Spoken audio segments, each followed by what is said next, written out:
Yeah, that was a threatening one to me too. Like they told me to remove Brian twice. They're like, nope. Like it was like remove him. Oh, yeah, no. No, seriously. He didn't even say anything. That is wild. That is so freaking wild to me. Okay, guys, let's get it tapped back up, please. Because this isn't annoying at all.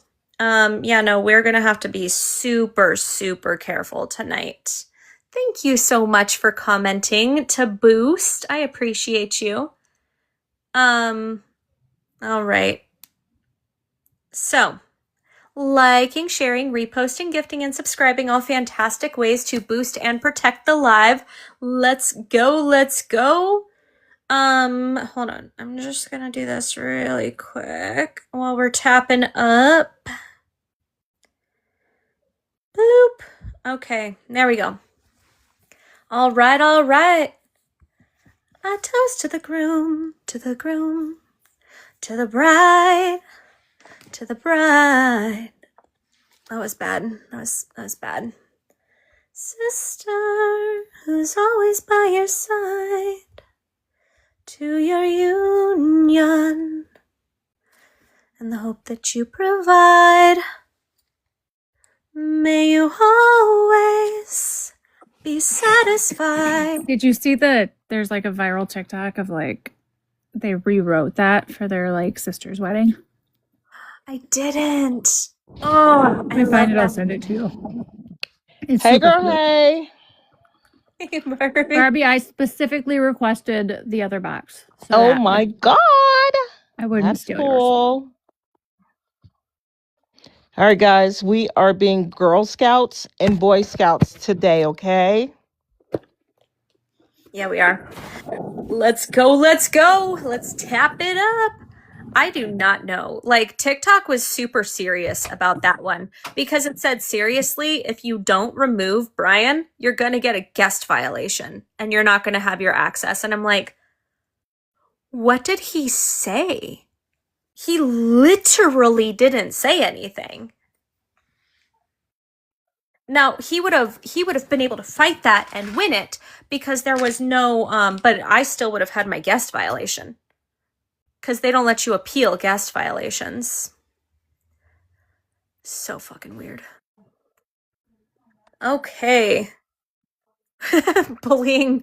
We'll call him Nettie. Let's call him Nettie cuz I don't think TikTok overlords have caught on to that one yet, or at least their AI. I will never understand this stupid app for real. Like, nothing that was bad. Nothing. Brian, that was not your fault. That was super weird. I do think Barbie was right. I think it's because he rejected her. He said she asked, he said no. The app went, no, we're not having that tonight.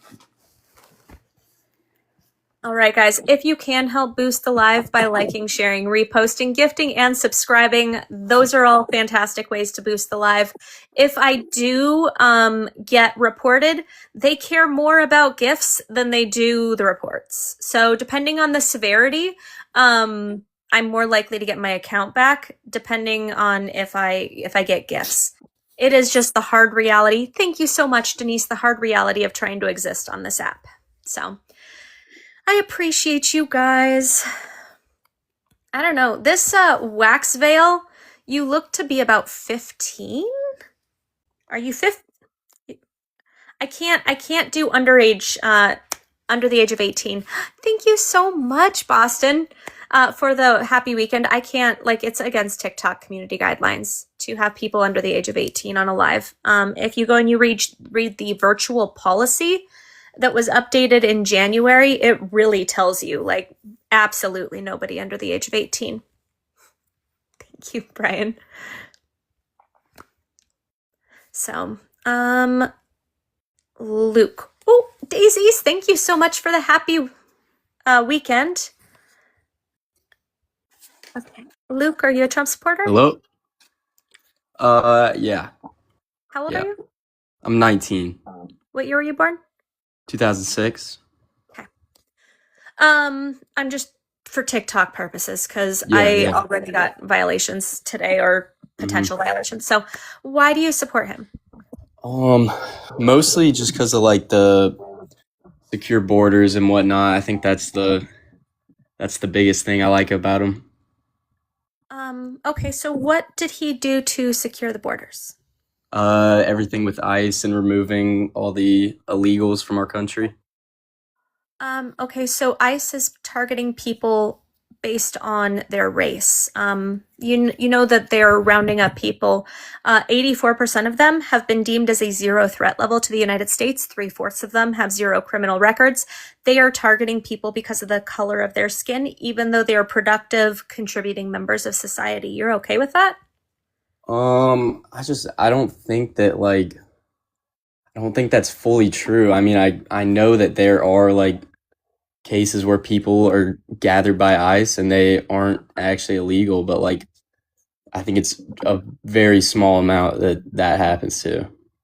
So, I mean, it depends on what your version of illegality is, because hmm Trump is calling people who are following all of the correct processes for like asylum and whatnot, he's calling Uh-huh. them illegal. And by definition, they would be legal if they're following the law. But him and his team keeps calling them illegal. But more so, I'm concerned that they are just targeting people for the color of their skin and not the content of their character. That's my concern. Okay, yeah. I mean I agree with that, but I just think that like if it's happening to such a small amount of people and they're like released after they have been like checked out, then I don't think it's that big of an issue, but I mean, I obviously don't think race should be the reason that these people are targeted, though. Well, there was a federal court case that has proven that that ICE is using racial profiling to gather people. And then the Supreme Court ruled, I don't know, was it like a month or two ago at this point, that they can use racial profiling. Um, but once again, if we look at DHS's own statistics, 75% of these people, 3/4 of these people, don't have criminal records. They're following the legal process. They come to the country, they claim asylum, they're being rounded up at their immigration hearings, they're being rounded up. There was a whole thing at like two different swear-in ceremonies. You know how you go through all of the citizenship stuff and then you go in to swear in your allegiance to the country, so to speak. And they rounded people up in the line after they had passed their citizenship test. They rounded them up in the line because of the country of their origin, not because of anything that they did incorrectly, and then detained and deported them. I just don't think that's true. I haven't heard anything about that, and I mean, I'll if bet you. that, Well, I mean, so you said you don't think it's a big deal if they pick people up and then they just like let them go. You yeah, understand these people if they let aren't them go. you understand these people aren't being held in like good, like they're being put in these really abhorrent No, I mean, I've facilities. seen the places they're being held, and it's not like people are making it seem like they're being held in a prison, and They it's more like are essentially they're concrete floors. not from what I've seen. So you've seen that they're being held in. So based on what you're saying right now, you haven't seen that people are being picked up at their swearing in and at these other legal means of citizenship events, things like that. You haven't seen that. But what you have seen is that the facilities where they're detaining people, places where people are getting sick, children have gotten sick. In Texas, they're like housing pregnant children to keep them pregnant. Like you've seen that. Those you're cool with because you think those are actually better than what we're telling you. Where are you getting your information? Just from what I've seen on the news and heard and whatnot. So, when you say seen, have you physically went to go see these places, or is it something that you've just seen? No. Have y'all gone and physically No, saw but those just places? calm down. It was Oh no. it Yeah, was a Just no. question. asking. It was a Yeah. question. Okay. Yeah. So because you were very adamant saying that these places weren't like bad places. Did you Mhm. see Alligator Alcatraz on television? Yeah, I did see that. Okay, and you consider that to be a very decent place to be held before it was closed down? Yeah, because it was housing criminals. But they weren't all criminals. So, but Everybody in there was criminals. let me ask you something. So is a criminal still a human being, or are they less of a human being because they're a criminal? No, they're a human being for sure. Okay, so then they should be in a well kept facility, or at least something that you would want to be kept in Well, if yeah, you but were in like, that situation. yeah, I see what you're saying, but like, do you think that any person that is being held in a prison in the U.S. should be kept in like a nice place to live or a nice I home? would I would want to be kept in a place that had plumbing, Yeah. running water, food without that was that had no bugs in it, that had Mhm. you know heating, air conditioning, Yeah. free from bugs. Those are the types of things that I would want others, including myself, to stay in. I mean, And also Trump as well, because he too is a criminal. So I would want him to stay in something that qualified, that had all And those and things. living in there, okay. being placed somewhere that's, meeting the basic human right needs is not the same as being put in like a 5-star hotel. Like, nobody's Yeah, no, suggesting I that actually criminals agree. should I be agree with put that. up in like extraordinary like hotels, or we're saying that they should have basic human rights met, that the living facility, the facility should be able to maintain a healthy living situation. Do they not have that No. there? No. But I think what's more important, Luke, is you said, and this is what really stuck with me.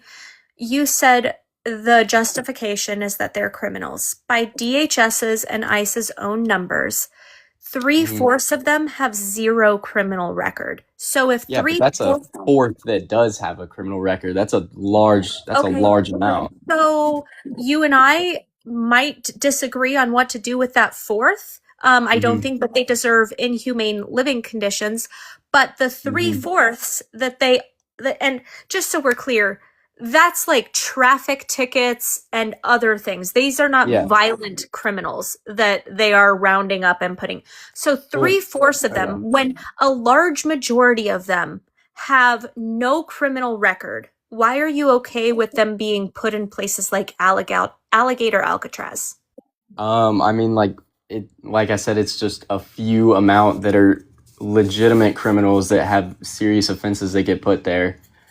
And wait, what did you say again? What was the question you asked? Yeah, so the people that they're detaining, that they are putting in these camps, 3/4 of them have zero criminal record. Okay. 84% of them have, because they give you a rating. DHS gives you a rating on what threat level you are, zero being the best. 84% of these people that are being detained have a zero threat level. So they'll have from that 75% to 84%, it'll be like a parking ticket or a traffic ticket, right? Mm-hmm. Yeah. I mean, like, don't, I haven't seen anything about their living conditions being as bad as you guys are describing them to be. And if they came into our country illegally, like, it's, you know the risk when you're doing it. Like, if you get put in a place that is not what you would ideally want to be living in, then you shouldn't have come here illegally. Okay, so according to Congressional Budget Office, though, these people that are coming over here, and once again, they're not all coming here illegally. A lot of them are doing the legal proper steps, such as asylum, right? Because under 8 USC 1158, they have to come here, they have to claim asylum, they have to present a credible fear of threat in order to be let into this country. So the ones that are here claiming asylum are not here illegally. They have presented a credible fear of threat and they have been let into the country. This administration is still rounding them up, even though they are following the legal process. Okay, but like, I'm not like really talking about the people that claim asylum or whatever. I'm talking about people that cross the border without getting any sort of documentation from our government and are staying here and living here. Well, look That's the what people she's I'm talking saying. about. Look what she's saying is they're not differentiating. They're lumping Yeah. everybody in. They're not like going through and choreographing or just categorizing everybody. They're lumping every single person in. It doesn't matter what your status is. If you're here, if you where you're at in the process, if you came over here illegally, if you're halfway done, if you paid to be here, if you're getting ready to swear in next week, if you have an accent or you're brown or you're black, you're out of here. You go. Bye bye. Well, I mean, if people really want to come to our country that bad and they know they will be released from wherever they're being held, like then that's just the steps they have to go through to make sure our, borders are secured. Okay, but how does somebody coming over here and working, so let's set a basis here. Hmm. According to the Congressional Budget Office, immigrants contribute more than they take. They are considered a net positive to this country. They contribute to income tax, sales tax, property tax, Social Security, and they work in a very valuable job market, whether it's agriculture, manufacturing, construction, service, hospitality, whatever, right? Hmm. They are contributing members of society and they are a benefit to this country. So why would you be okay with removing beneficial people from this country? First off, you said legal immigrants? No, I said immigrants as a whole. Immigrants. Okay. Well, first of all, would you like for our country to would you like for there to be no driving test for anybody who wants to drive? Driving is a privilege. So is Not, living in not a right. America. So Well, coming over to this country is not, and seeking asylum, for instance, and doing things. I understand what you're saying, but I am not okay with removing people that are just here and they happen to have brown skin. Well, I will never understand how that's beneficial to you. okay, no, I get what you're saying, but like what I'm trying to say here is like if even if 3/4 of the illegals that come here are good, they're still basically cutting in line of the people that are going through the process and coming here legally. So when let's say we don't have a driver's test, right? And so we have everybody getting on the road, and 1/4 of these people just cannot drive and they're causing accidents and whatnot. Does that mean we should, like keep or not keep, just like not have a driver's test because 3/4 of the people are still good, but there's even though 1/4 are bad, we just don't do anything about it and let the 3/4 stay, or do we put them through the process so we sort out the 1/4 that's bad and keep the 3/4 that's good? So I mean, I can't answer your question in the analogy that you presented because Hmm. my answer would be why. Well, it would be a question as like why are these people not being able to become legal drivers? Is it because there's a lack of infrastructure? Is there a lack of sites to get their driver's test and whatnot? So my answer would be because with immigration, it's that we don't have enough immigration judges, immigration lawyers, and like border patrol and staff to run paperwork. If we put the money into the infrastructure, we could get people in and out of the system like in 6 months instead of 7 years. So my answer would be to put that money in instead of just saying, oh, nope, we don't want you here. Make it so that we have a more fluid process and we can determine whether or not they're eligible to be here. Okay, no, yeah, I agree with you there.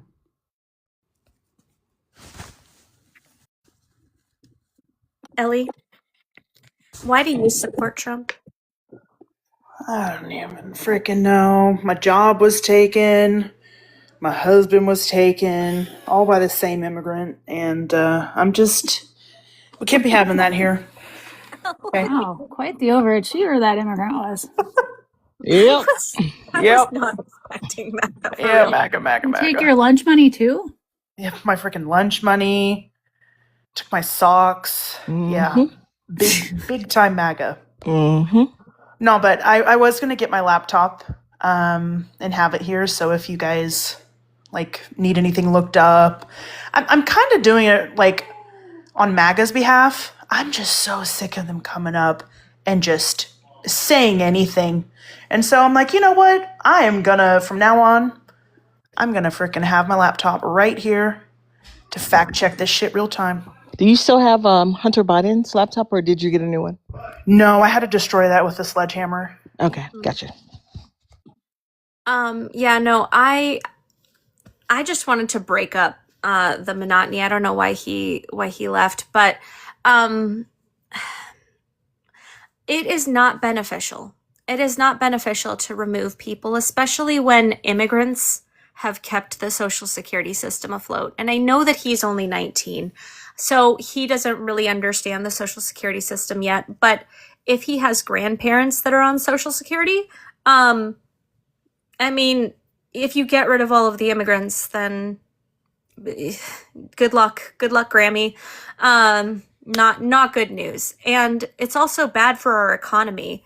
Targeting people is bad for our economy. So we already have a shit economy. I don't know if you saw that the economy growth was only 0.7, which is like substantially lower than it should be. And yeah, no, like the job market's crap, prices are up. We can't point to anything good that this man has actually done, but when your whole personality is of, oh, the border and getting, the illegal people out, quote unquote, which by the way, Trump is illegal by that standpoint because he is a criminal. It's ridiculous. It's just ridiculous.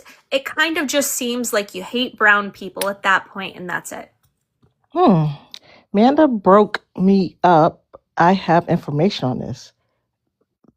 Ooh, Mandy. So you're spelling Mandy with an E. So I don't, unless you're speaking in MAGA. Are you speaking in the MAGA language? I don't know. Is that somebody that you used to date? I don't know who this one is. If it's like a sneaky link or something, you better be careful. Don't get up and tell people business. Are you a Trump supporter? No, ma'am. Oh, all right. I used to date. Okay, I didn't vote because I'm a resident of the United States, not a citizen of the United States. So a resident of the United States cannot vote in the main election. Your background is really loud. We can barely hear you, sir. Sir, we can barely hear you. Hello? Oh, sorry about that. Oh, no, that wasn't you, Justin. Are you a Trump supporter, Justin?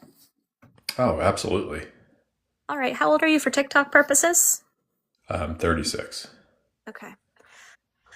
I just ask because TikTok is super, super touchy about age on here. So if I say it, if I have it verbally said, then I can go back to TikTok when they're like, oh, underage, and I'll be like, they said they're this age. Anyway, okay, so why do you support Trump?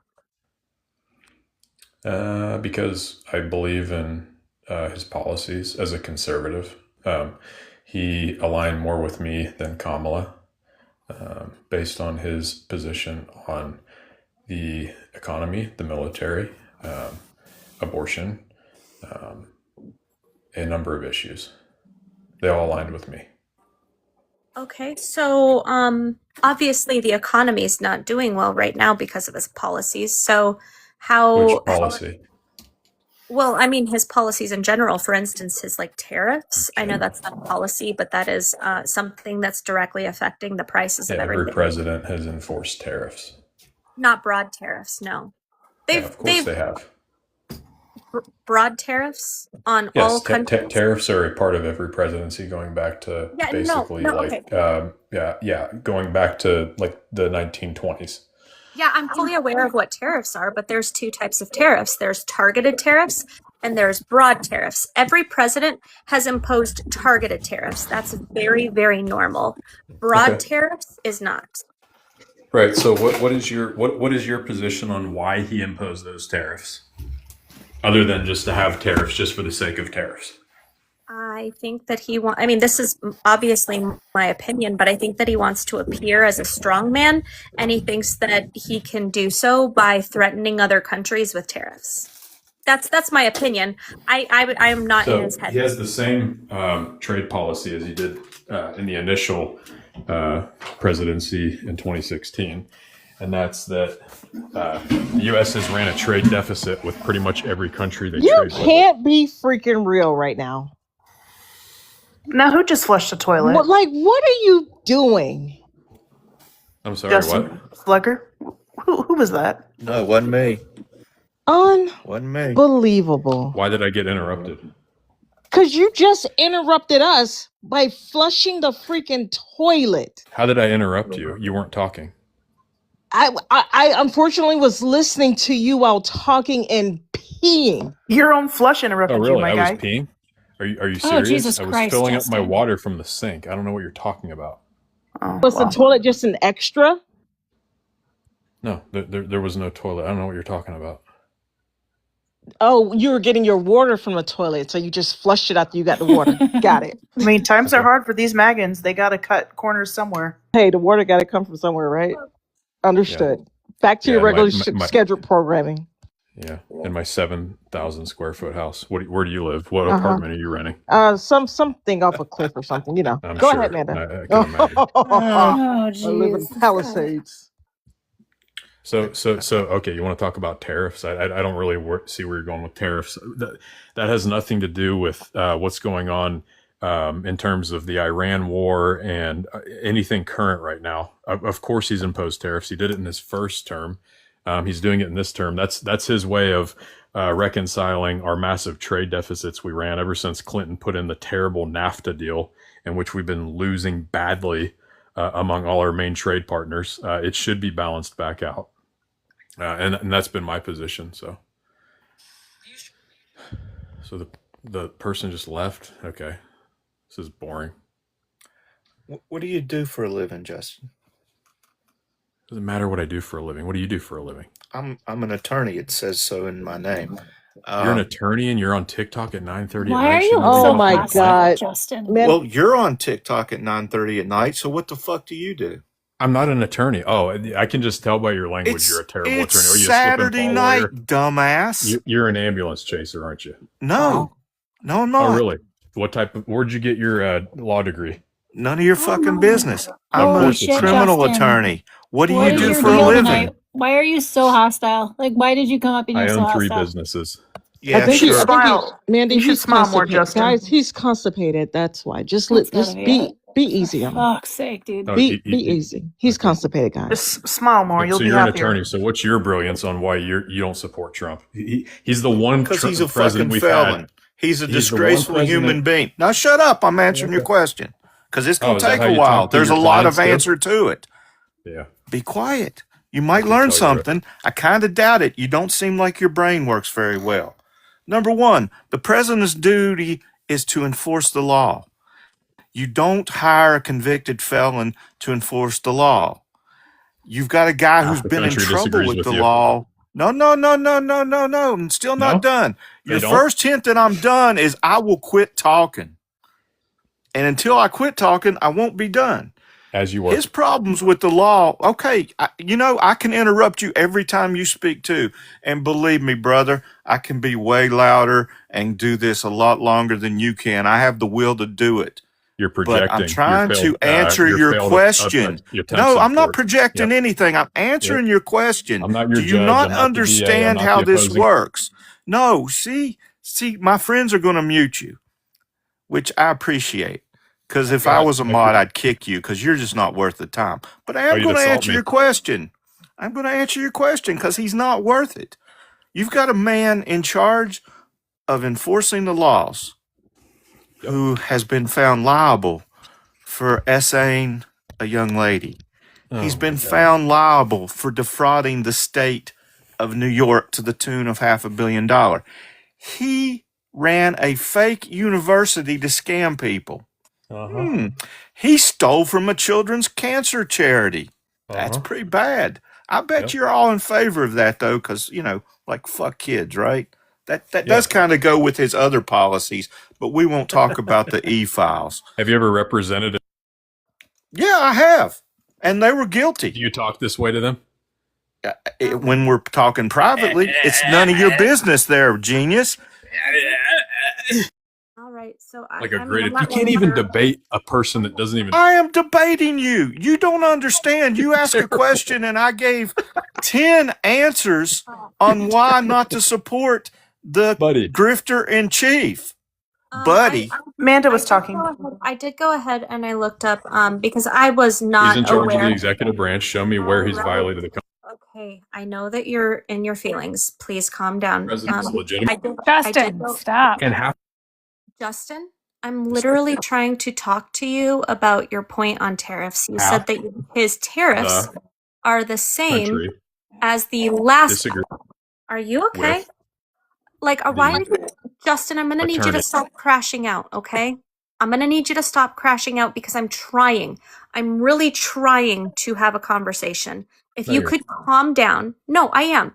I am the one, like, I have not been mean to you. I have not been condescending to you. You have been condescending to me. But I did go ahead and looked it up and you were wrong. His tariffs are not the same as the last time. Like I said, every president does targeted. Because he couldn't. First time. Okay. Yeah, I had to mute Justin's mic 50 times just now. This 36-year-old man baby couldn't shut his mouth. That's as the the hardest host you've worked was all week, speaking. isn't it? Muting somebody.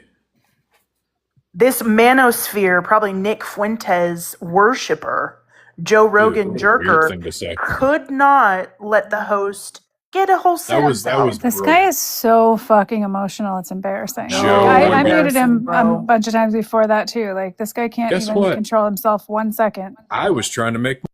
No, but you're not trying to make a point. You're trying to be a condescending dick. Come in.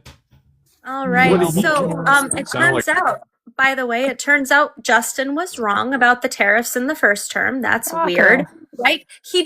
We didn't broadly tariff every single country. I was right. It's so easy to verify because Justin doesn't actually have anything of substance to talk about. So he just wants to sit here and be overly aggressive. He's the kind of man that can't take no for an answer, apparently. So, I also want to point out that Trump's trade war, the first term, we had to bail out our farmers. We literally had to bail out our farmers because of his policies the first term. So your whole thing about, this is what he did is the same. One, it's a whole lot worse. And two, we had to bail out the farmers in his first term. So you're just simply wrong. And at this point, you have been so rude and condescending. I don't think I even want. And Manny, can I have the pleasure of just kicking him because I've had enough with bullshit unapologetic men this week. I will let you know as soon as the price tag is met. Okay. Guys, you know what needs to be done. The pay links are in Manda's bio. And crowdfund anyone. As long as we get to 50, Manda is going to have Mandy do the honors because this guy sucks. He is literally, like, he crashed out so fast. You know this guy said she was asking for it. He ran. Aww. Damn, that would have been fun. Now Joe Boo wants to show up. Hey, Joe Boo. Joe Boo. Hey.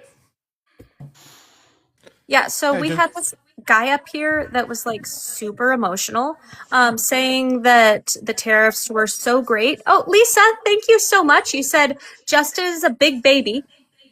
I'm guessing he will run. You are right, Lisa. But He did. I appreciate you so much. But no, he was talking about how the tariffs are the same policy from his first term, and I'm like, no, they're not. And then I went and I verified, and it turns out I was right.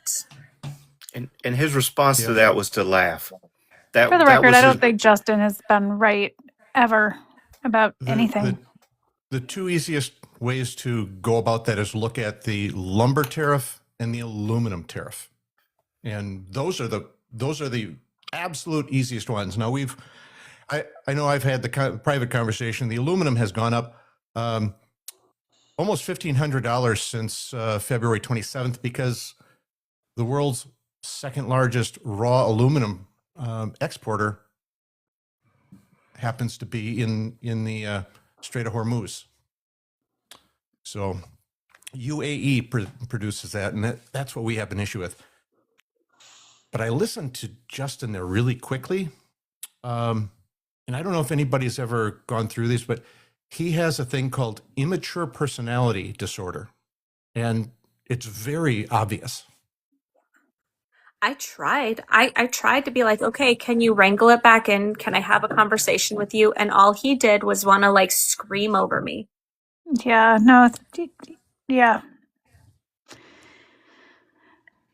I have zero. I've figured out that I just don't have any tolerance for it this week, Manda. hi Mandy, hi Ellie, hi Hi. Barbie, hey Joe Boo, Hey, Slugger. Hey, hey. Hey, Joe Boo. hey Amanda. Yeah, Slugger turned 70 today, guys. Not quite. Is that your birthday, though? It is my birthday. Happy birthday. Thank you. Happy birthday, Slugger. I'm 59. Or 70, whatever. No, I'm not 70. But apparently, lawyers can't be on TikTok on the weekends. How dare you? I know. But the dude with the 3 businesses is all cool. The fact that he wanted to sit there and be like, I'm in a 7,000 square house. I don't think Shelly meant to come up here. But that was his big flex, is that apparently he has a big house. Yeah. I bet that's the only thing Biggie has. He's compensating. Probably his mommy's. I've decreased the size of my house Not what I continuously. was referencing. I know. But that was funny. I mean, the house is probably his mommy's, and anything else he has isn't big. You've decreased the Oddly size. enough, probably the only woman who's ever seen anything else on him is his mommy, too. Jobu, you were saying you decreased the size of your house? Yeah, I've decreased the size of my house. The last 2 homes I've decreased. Yeah. Having a large, too big of a house is overrated. I mean, I don't know that personally, but it's what I hear. It's a pain in the ass to clean. You got to keep it clean, yeah. You just turn the extra rooms into libraries. But And like, then it's wonderful. I mean, that's great having a big house, but when you're lonely because you're such a terrible human being, like that's a lot of space for one person. Yeah, but you can be lonely in a small house too. Yeah. I have a feeling he's just lonely. Yeah. By the way, Ethan, thank you for the raid. I really appreciate you. He invites all of his guy friends over. They have sleepover parties watching Joe Rogan. They have bunk beds. It's Braid a each whole other's thing. hair. Walls. Oh yeah, they have a time. He flushed the toilet on the live. Yeah. And then got upset that you called him on it. Oh my god. Yeah. Welcome to Talking to MAGA every night, Mandy. They're getting worse, and I think that they are acting like this because they can't actually argue in favor of anything that this man has done. So they turn to trying to degrade and belittle people. Yeah. because they're insignificant lives, or lives rather. They're not adding up, I guess. That's No, the that immature tracks. personality trait. It really is. I mean, it's interrupting individuals. It's the ability to talk over others because they're not getting their say in. They're emotionally dysfunctional. He got pissed because I answered his question, and the answer went on for too long because he wasn't the focus anymore. Yep. What was that little fairy thing? That was so cute. That was cool. It's so cool. Thank you, Denise. All right, guys. Hey, if Joe, you got it. are- And Silver, you guys haven't seen my current accessory. Oh my, what happened? I got in a fight with a MAGA. You should see. Did you You should see really? him. Much I worse. think you're using that assassination attempt pad on wrong. It's supposed to go on. Supposed to go on my Yeah. ear. Yeah. Shit, my bad. If only I could take. Yeah, no, I had a septo/rhinoplasty on Monday, so I How can did breathe it better, work? and I got rid of the bump on my nose. And Monday I get this thing off. So. Oh, I'm But I supposed to did when get I was that hanging done. out with my oldest son. We were at the grocery store getting a few things after my surgery. He was bringing me home, and I kept threatening to say things like, "I'm sorry, just don't hit me again," and like really loudly in the aisle just to fuck with him because he was like, "Mom, stop it. That's not funny. People think I did." I'm like, I was like really punchy on meds and everything else, and I was like just trying really hard not to embarrass him. Like I think he was wrong. I think it's funny. I think it's funny. He did everybody, not. by the way, like the lives are getting clapped left and right tonight. If we can boost the live like crazy tonight, I would really, really appreciate that. Liking, sharing, reposting, gifting, and subscribing, all fantastic ways to boost out the live. There's 3 rolling gift goals as well as subscriptions. And then it's going to be red to keep fuzzard, blue to ban fuzzard. Wilds, are you a Trump supporter? Hi. Hi, nice to meet you. That's You a okay? child. Yeah, I think she was fine. I'm calling from the UK. Oh, All right. So we are trying to get Trump supporters up here right now. Is there something that you wanted to say really quick? Yeah, I'm absolutely. If he was in our country, I really genuinely think he'd make a difference. Or somebody like that must make a difference somewhere here. We are literally being overrun, overwrought, and our church. Barbie. You better be glad I didn't get to it before you, because I would have bended it. I would have done it. As soon as I heard the accent, she would have been gone. She sounds like she's having a lot more fun today than I am. It was that she was talking about immigrants. I wasn't going to let her. She doesn't even go to this school. I wasn't going to let her talk about immigrants in such a degrading way. I'm impressed you understood what she was getting at. I was so confused at first at what she was even trying to say because he was trying to warn us. She sounded a little. Yeah. We're trying to warn us. A little. Somebody got to warn us. I mean, there's plenty of beans and toast lives. We came She in. can take with Yeah. xenophobia too. You know, like Yeah. please, we already got enough of your kind. Yeah, You know? go put your freaking beans on a potato over there somewhere. Get up out of here with this We foolishness. have enough immigrant We got haters. enough people Fine. pissing on the freaking live. We'll need more. Shut it. Curious. PL. Let's not do the anti-Semitism tonight, okay? No need to. Yeah. Great. Kind of happens within itself. No, it doesn't. You don't have to be that way if you don't want to, unless that's who you are. If you don't want to do the anti-Semitism, why do you vote for people that are anti-Semitic? Hey, Black A. Why do y'all do that? Blackie. Why do 80% of y'all vote for people that don't like y'all? No, we don't vote for the right wing. Wait. No, Well, I'm talking Democrats about the are leftists. also funded by AIPAC. Black A. Hey, what's up, Amy? Did guys that voted on the right side of history, did we vote? We didn't vote for Trump, so we know that. No, Yeah. I'm talking about these people that don't like the Jewish people. You know, like all those people Yeah, that go to Harvard, the people that go to all those immigrants up there Do in you know where Manda's Harvard's? Do you know state. where Harvard's located? Yeah, it's about 2 steps from hell. Yeah, Do you know what state no, it's located in? He probably somewhere thinks in I think Massachusetts. Is that right? Massachusetts. this dude was Massachusetts. 70 years old. He used to call people demon rats, Yeah, Massachusetts. Are you he kidding? is like he got one foot in, y'all. Am I right about that state? His time is nearing, and he's still this immature. Well, look at Trump. So you know what? We have no argument here. So Well, no, I mean I carry was on, right. I was correct when I carry said that on, from Massachusetts, right? carry on. But So, anyway, why do 80% of y'all vote for people that hate y'all? Y'all vote for no, Democrats no, that no, support people no, that hate you absolutely guys. not. I Ole, don't understand Ole, that. Ole. The people in the hoods, right? They don't like Jewish people.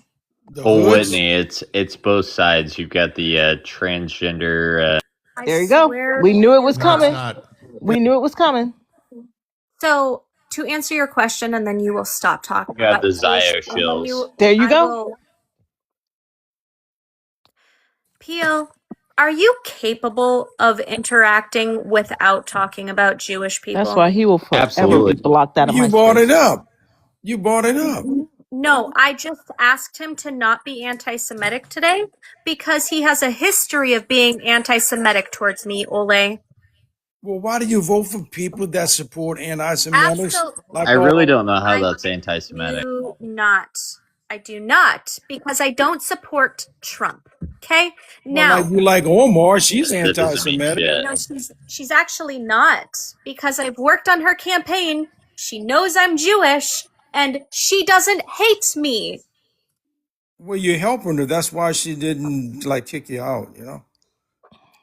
There's Oh, Whitey, something. you are a very special individual. Thank you. I You appreciate are, that. and I don't. I rarely wish I appreciate that. anything on Army, anyone. what do you guys Hey, call him? hey, Blaga? please stop, please stop, She please doesn't stop. mean it as a Please stop. compliment. I'm not talking to you. Okay. But like there comes a time when like people your age start to transition and stuff like that, and it's for a reason. Yeah, but did we Like, transition to get wiser? Like we have a big step, yeah, you'll definitely get that big step, and that it big will definitely wisdom be it. step, Yeah, and you you're won't right. know You're that. absolutely right. You will get all of that, and it will be definitely well earned, because you know what, sometimes change is well needed. 100%. Right. And I appreciate you Yeah, as you acknowledging. should. As you should. On that note, though, guys, if we can boost the crap out of the live because people are being clapped left and right tonight, you can boost the live by liking, sharing, reposting, gifting, and subscribing. If you have any more MAGA that want to come up here, please let me know because I don't think MAGA is sending their best. So what about the rash woman? You know the rash that's Omar's buddy? I don't know how to Guys, say that. if you don't have many coins, if you have at least one coin and you can send that daily heart me, that will help out the live tremendously. It's one coin. So you click on the little orange heart by Amanda's name at the top. It's a penny, guys. But it definitely helps out. It doesn't cost more than one coin. And TikTok gets half of that, right? Well, So 60%. yeah, so it's still, but it does still help out the creator at the least. So Tam. Okay. So Ole, it was just saying the most disgusting and vile stuff. I couldn't do it. Oh, Whitey was. Ole. Yeah. Olay. It's His name's pronounced Ole. Olay. Oh, Clayton Bigsby. Yeah. Clayton So Bigsby. Yeah, what are you? that's a good skit, to be honest with you. Oh, it was hilarious. You know Yeah. what? I'm just seeing this. Bluebird and Puppet. Thank you so much for subscribing. If you do not subscribe, or if you are not in the subscriber Discord yet and you want to be, you should be able to access it from right there. It is for subscribers only, and there's also a group chat that I don't know how to access, but it's on my main profile, if you click through a series of buttons, you can get there, or I think you can get there through this as well. You know what, John? You're not my least favorite MAGA. Hey, Shell Pockets Deep Money. You know what night shift is? Oh yeah, Everyone, grab your garlic. Okay, John Stone is in the building. I'm gonna dip, Amanda. I'm so tired. My medicine's kicked in, so I'm gonna call it a night. Have a good one, Mandy. Good Must night, be everybody. nice, Mandy. Yep, have a good one, Mandy. Take care, Mandy. Must Barbie, be you know nice. I love you. I can't do this anymore. Must be nice. I wish it was me. Good luck with Too much the ass recovery. kissing tonight, right, Thanks, Mandy? everybody. Good night, guys. Yep. Bye, Mandy. What are we looking at, Slugger?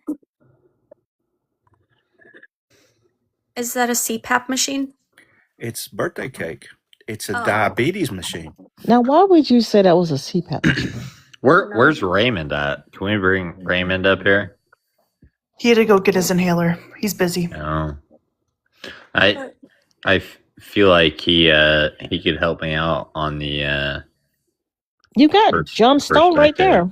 I'm trying to push You have John Stone. John Stone. Hey, Yeah. John Stone, what's going on tonight? He's equally racist, so you'll be fine. I'm not racist, but Army, do you realize who funded the boats to the Atlantic slave trade? PL, I'm at your service. Yeah, no. Come on. He was being racist. Oh, I'm sorry. done. No, yeah, no. So he's gone. You're not gonna talk to my wife like that. I just like one day without. All right, I'm just muting you, Bring, because you have a lot of background noise. Johnstone, I saw you hosting a live the other day with like 17 people in there in a suit and tie. Yeah, that was me. You know, I gotta be at like this. Why am I wearing a suit and tie? Yeah. Why not? It's TikTok. Nothing wrong with getting his look in. Ain't nothing. Yeah, I'm wearing a suit and tie in my profile picture there. You know, so.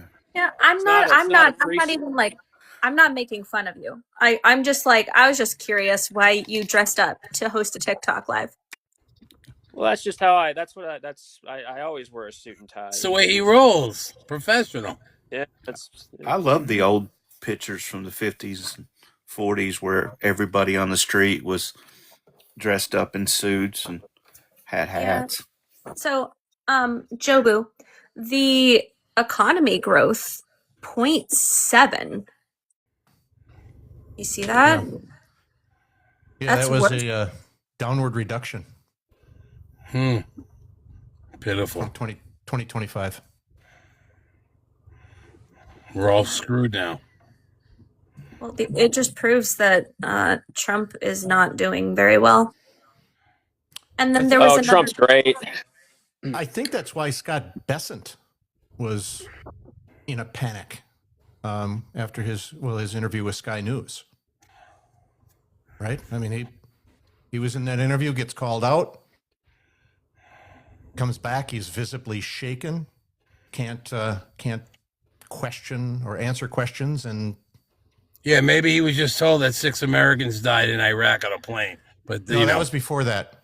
Well, and the it could have been Secretary of something the like Treasury that. would have no. I'm sure you consequence can for go that. off his facial expressions, and you saw that he was distressed. I'm sure you're an expert at that, Joe. He couldn't answer questions, right? Okay. Go watch it. Go watch it. I saw it. I didn't think it was that, actually. There is an obvious difference from when he first started the interview and the hour and a half later, where he sat down and visibly, audibly shaken through it. Right. So there's something going on with him. Now, we know there are issues with the economy, monstrous issues with with the Treasury, because now the Treasury's got to come up with dollars for refunds for all of these tariff refunds.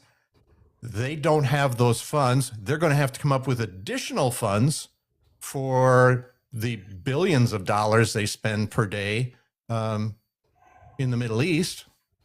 So, that's got to come from somewhere. We know the report that the U.S. Treasury is going to take in, I thought they said somewhere around the $390 billion less in income taxes this year, which when you're increasing spending, but you're decreasing your income, really kind of puts a bigger dent in the deficit and the debt. So, those are things that he should be worried about. And if those reports came out to them early, yeah, he should be shaken. Well, in 3 years, when you guys grow up and vote, and you'll get a new president. That's it. You got him for 3 years. What are you going to do, right? Well, the problem isn't that in 3 years we can go out and practice our civic duty. The problem is that he's causing so much damage that it's going to take us decades to recover. Should have picked a better candidate then. Raymond, how old are you? 60-something. Jesus Christ. Why? What's the matter, Slugger? Nothing's the matter. Real quick, guys. Remember. We need 60 more taps to vote to ban Slugger. I'm sorry, Fuzzard, always. Don't forget to put in the chat, it is Slugger's 21st birthday. So please do not forget to say happy birthday to him. Happy birthday, our Pi Day birthday lawyer friend. He's a whole lawyer, guys. A whole lawyer. Guys, so TikTok is TikToking. They're on their clapping business. Not the one where you have to go see a doctor, but the one where your account is going to be in the dumps. So if we can do the fun things. Hey, Slugger. I was thanking somebody for some birthday love. Sorry. Guys, so they're doing that thing where, you lose your account and blase, blase. So if we can do those fun things where we're able to protect Manda's live, that would be awesome.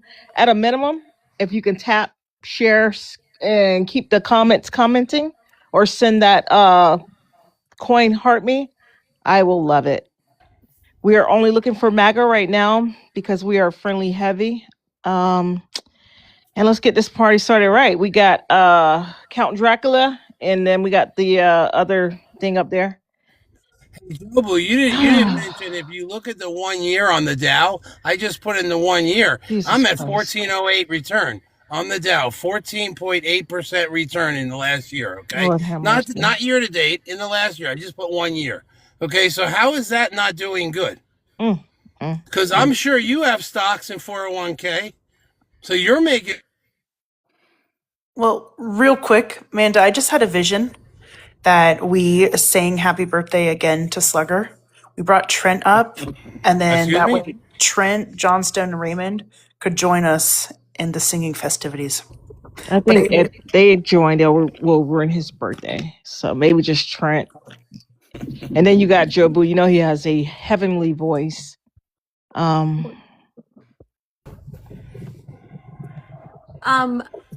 Well, we can sing in a little bit. Once we get more MAGA up in the boxes.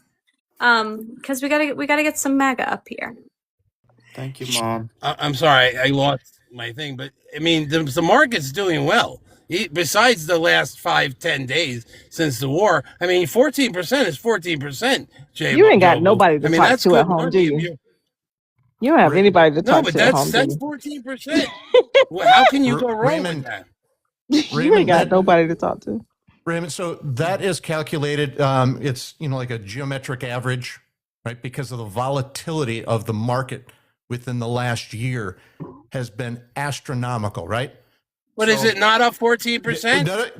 That's your return, right? So no, it's the return from the Dow. That is 1 year. Raymond, that is anecdotal for you for 1 year return. There are others who have less. Now, the market has returned an average of anywhere between 6 to 8.2%, depending on which economist or which graph you look at. But that's an average, right? So when we look at year to date, we can look at year to date. We can look at snapshot pictures in time. But when we look at what growth has been historically versus what has happened in volatility over the last year, that signifies something larger. And that's where you're starting to see companies start to make changes. The companies that have had large profits, extremely large profits in 23, 24, and into the beginning of 25, well, they turn those profits and they flop them into stock buybacks. We had the largest amount of stock buybacks in 2025 by corporations ever.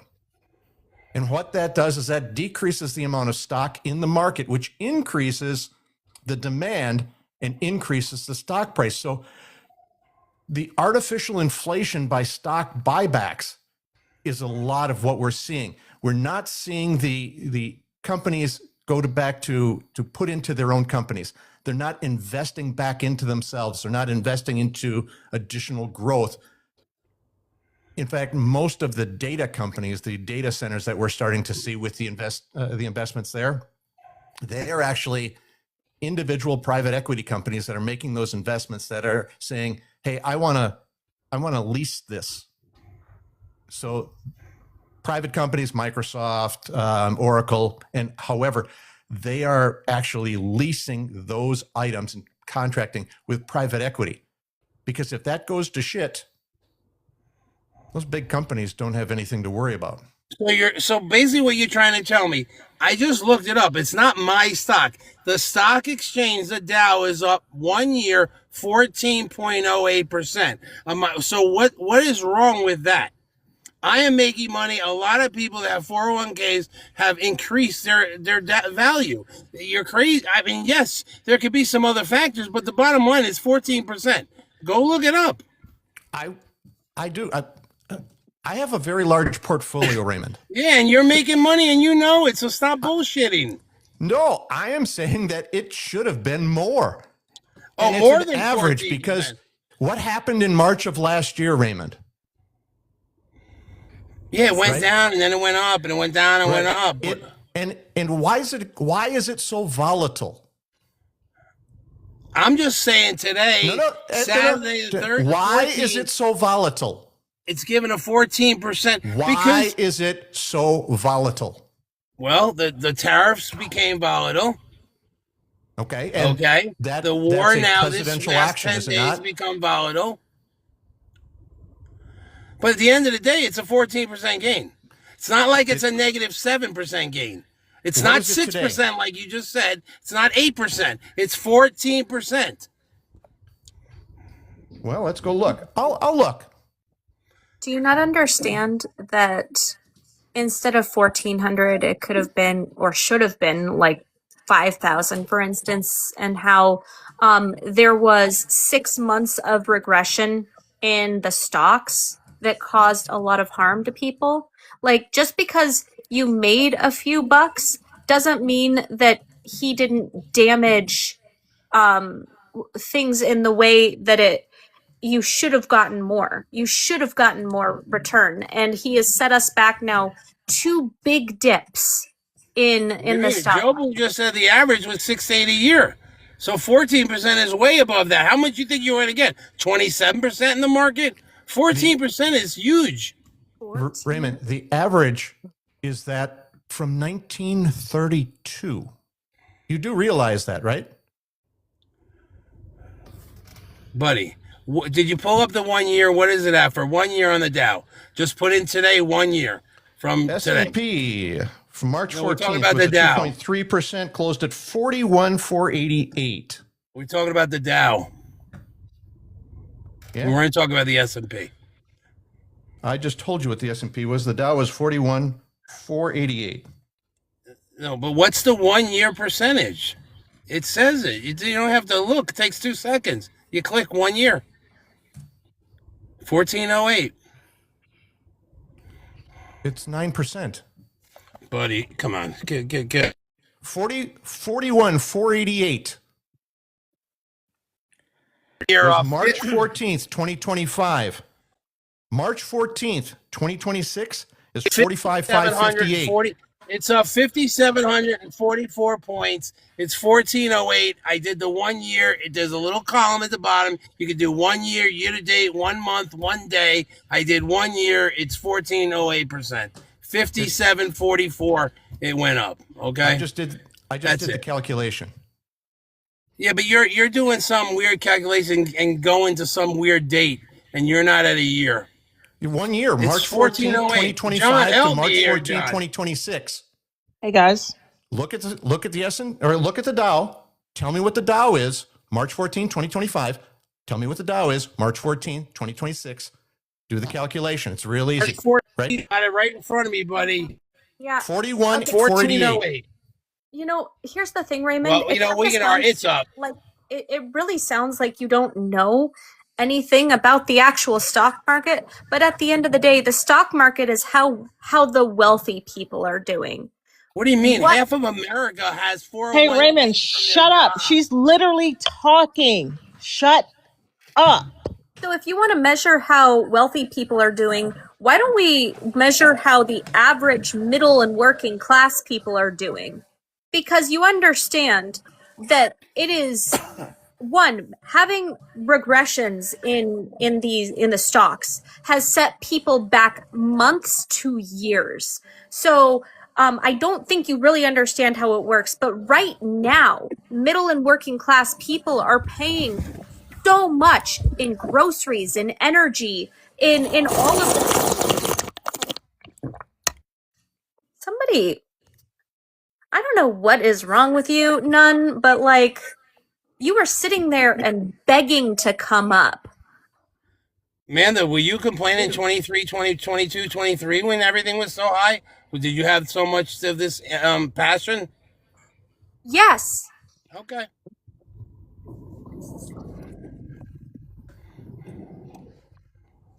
Like, legitimately. But again, we were in a worldwide panini. That was a very easy reason, and I didn't like that I had to pay so much, but it was because we were in a worldwide panini. Whereas now we're in a wide world war. So now we got problems again. To the dude you supported. This was avoidable. I'm gonna woosah. And it's not a worldwide war. It's literally us and them. No, they're bombing Dubai. They're bombing other places. They're bombing U.S. sites. Genius. No, they bombed the hotel in Dubai. If we could say booming. Oh yeah, sorry, boom boom. They boomed the hotel in Dubai. Where U.S. citizens frequent. They're hitting us because they don't have they don't have items that will make it to the United States. Pay attention. But y'all were so busy to get over there. Well, at least one good thing, they're not going to attack our soldiers 180 times anymore in 2 years. They're definitely not going to do that anymore. Yeah. And you know what you have never done? Hey, man, I know you're not in these comments with that foolishness. You have lost your mind. Flag, are you a Trump supporter? Flag. Sorry, I voted for him. I wouldn't say I support him. Okay. Do you regret your vote now? No, I don't really look at it that way. Okay, so you're a Trump supporter. There's things he does I would support. I mean, I'm a policy. I go by policy. Like, I support the things that I like. I don't support the things I don't like. All right. So, I'm asking because I am specifically trying to get Trump supporters up here right now, but it's fine. You voted for him. You support his policies. What policies? Lately, I mean, I don't really support much of what he's done. I support the deregulation campaign. I supported, reduced federal workforce. Initially, what I thought Doge was going to be, I supported that. There's not been much since that. I mean, I would say that he's not done what I voted for, and there's not much policies to sing his praises on. All right. I mean, what did you think he was going to do? I mean, two things. I voted for no new wars, which I think is laughable at this point. And I voted for fiscal conservatism. Those are two things that I felt like he ran on, and those are the two things that I feel like he's not doing. I mean, I think he's running. This is what the Republicans, I think, do generally, is they seem to preach fiscal conservatism, then get into power and don't everybody dogpile, but I feel like they do what Democrats do. It's just their version of, centralized planning the economy. And then this is neocon playbook 101 as far as Iran is concerned. Amanda, Barbie, Jobu Slugger, do you guys know like a rough estimate of how much we're spending on this WAR per day? Wasn't it 11 billion? Is it in the millions? Is it billions? No, it's billions. Yeah, wasn't it 11 billion? Billion per day, and we're in what, day 15 or 16? Yep.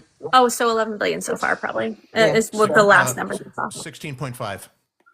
Okay, so over 16 billion a day. No. That's currently day 12 calculation is 16.5 billion. Okay, gotcha. Thank you. So over 16 billion so far. So that's definitely not fiscally responsible. No new WARs. Well, that went out the window too. And I'm just circling back, and that's not enough to make you regret your vote for someone? Regret assumes that I would have voted for. I feel like what you're trying to ask, and maybe I'm putting words in your mouth. I feel like you're asking if I would have just voted for Harris, and the answer is no. I probably would have voted Chase Oliver or just stayed home. You vote based on what you understand at the time, and you can't. We can play the mind game of going back in time based on the information I know now, but that's just Monday morning quarterbacking, and there's really no point to that.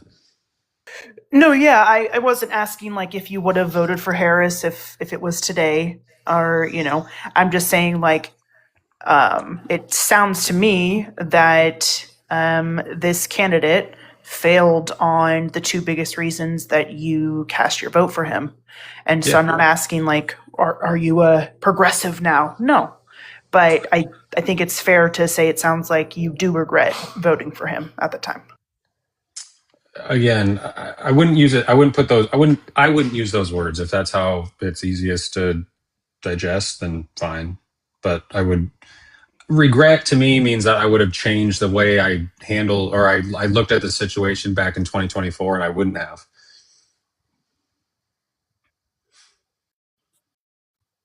Hello. Hi, Tiger. Hi, I can understand that. I mean, I think each and every one of us at some point sits here and says there's talk of fiscal conservatism, and it just doesn't happen, right? We're spending more than what we're taking in. And I've said this numerous times. We couldn't do this in our own homes. We wouldn't do this in our own homes, spending more than what your income is, because the government can't declare bankruptcy, because all of us sitting here, everybody in the comments as well, we're the ones who are on the hook for it, right?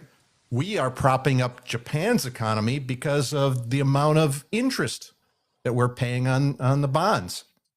Those are things that I mean, if you wanted to save dollars, for God's sake, we balance the budget, we start paying that interest off. That's what'll save US dollars, not paying interest. Yeah, so like that's why I would consider myself more of like a Thomas Massey type Republican, more of a libertarian leaning Republican. And I think we need to balance the budget. This idea of deficit spending, printing money, borrowing money, that drives inflation, that kills that unalives wage earners. That's putting the burden on future generations. So when he came in and it was like Doge is going to do all of these things and save all this money and we're going to be fiscal conservatism, fiscal conservatives, excuse me. We're not going to listen to those neocons. We're not going to get involved in never-ending conflicts in the Middle East. I mean, he ran on this stuff, and that's not what we're getting.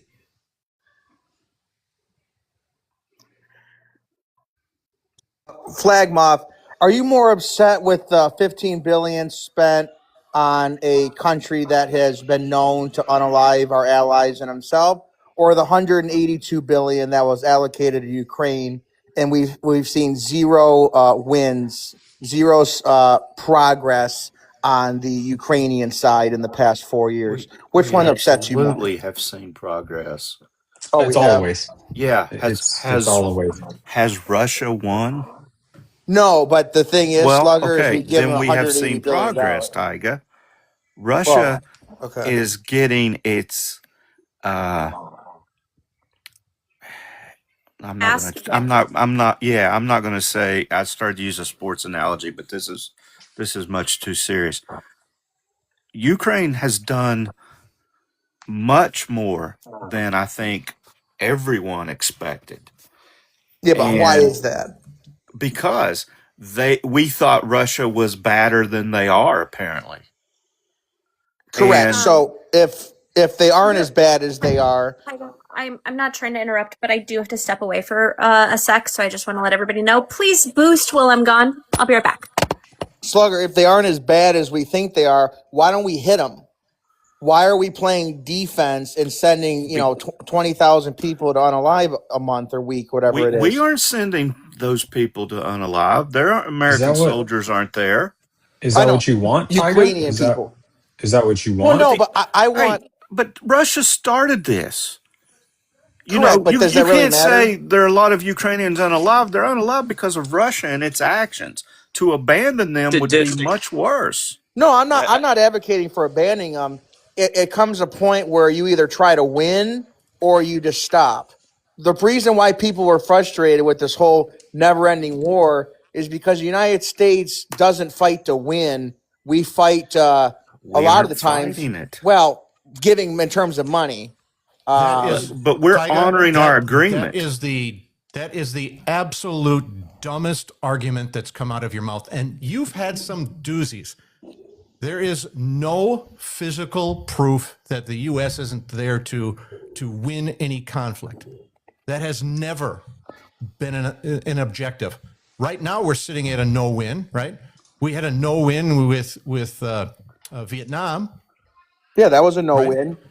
We can win if we want. It's not that the U.S. didn't try.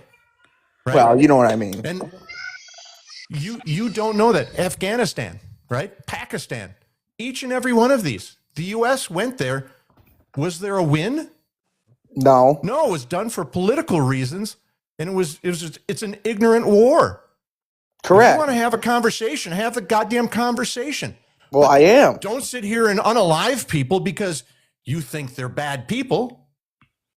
Well, no, that's what's happening here. This is Israel's issue that the U.S. joined in on.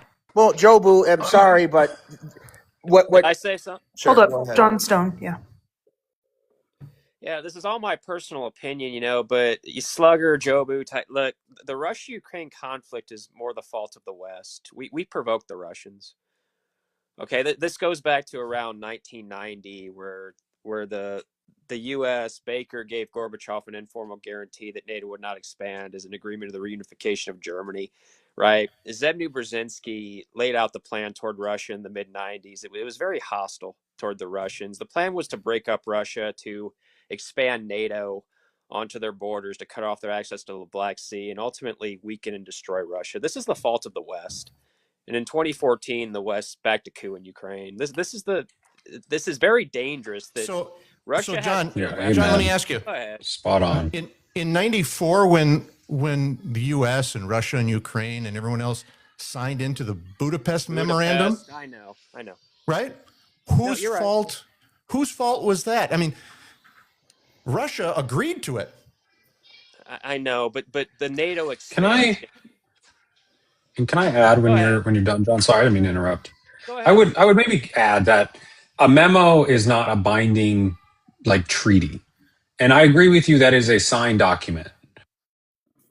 It's an agreement. They got rid of their nukes, right? Yep. In exchange for our promise to do what? But nothing. I'm just trying to say. But nothing. That's an A memo's agreement. different.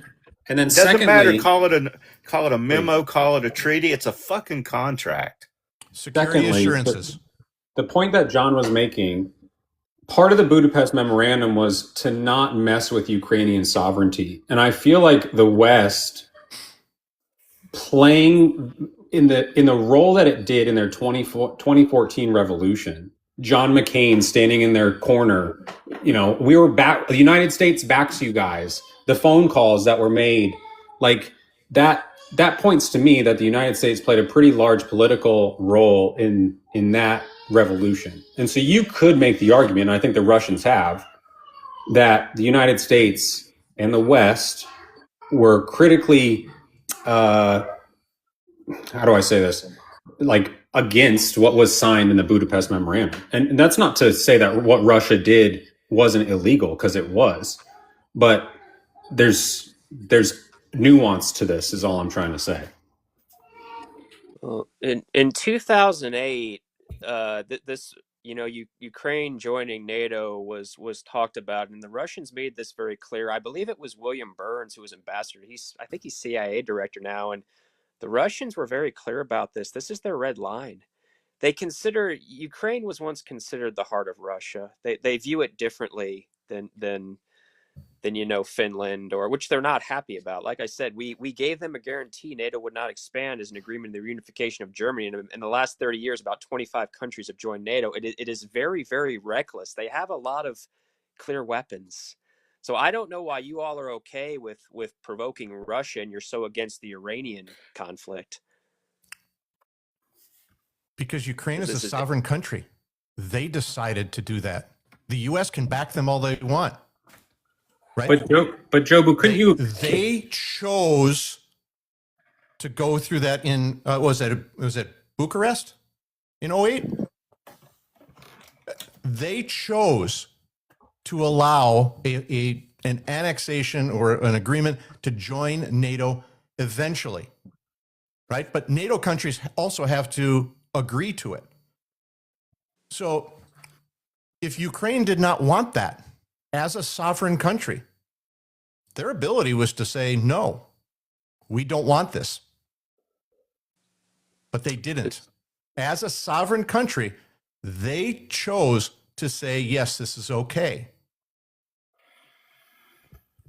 I think what I have a lot of issue with is that the West seems to look the other way and is okay with using the young Ukrainian men and boys to go fight the Russians as a proxy in Eastern Europe, because Russia, big bad Russia, and we are going to. And I'm quoting Harris. I mean, not verbatim.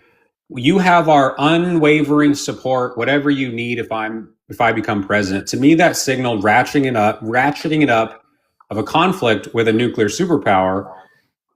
And we, the West, were okay with using those young men as proxies to fight the Russians. And to me, that was unacceptable. We haven't decided to use them.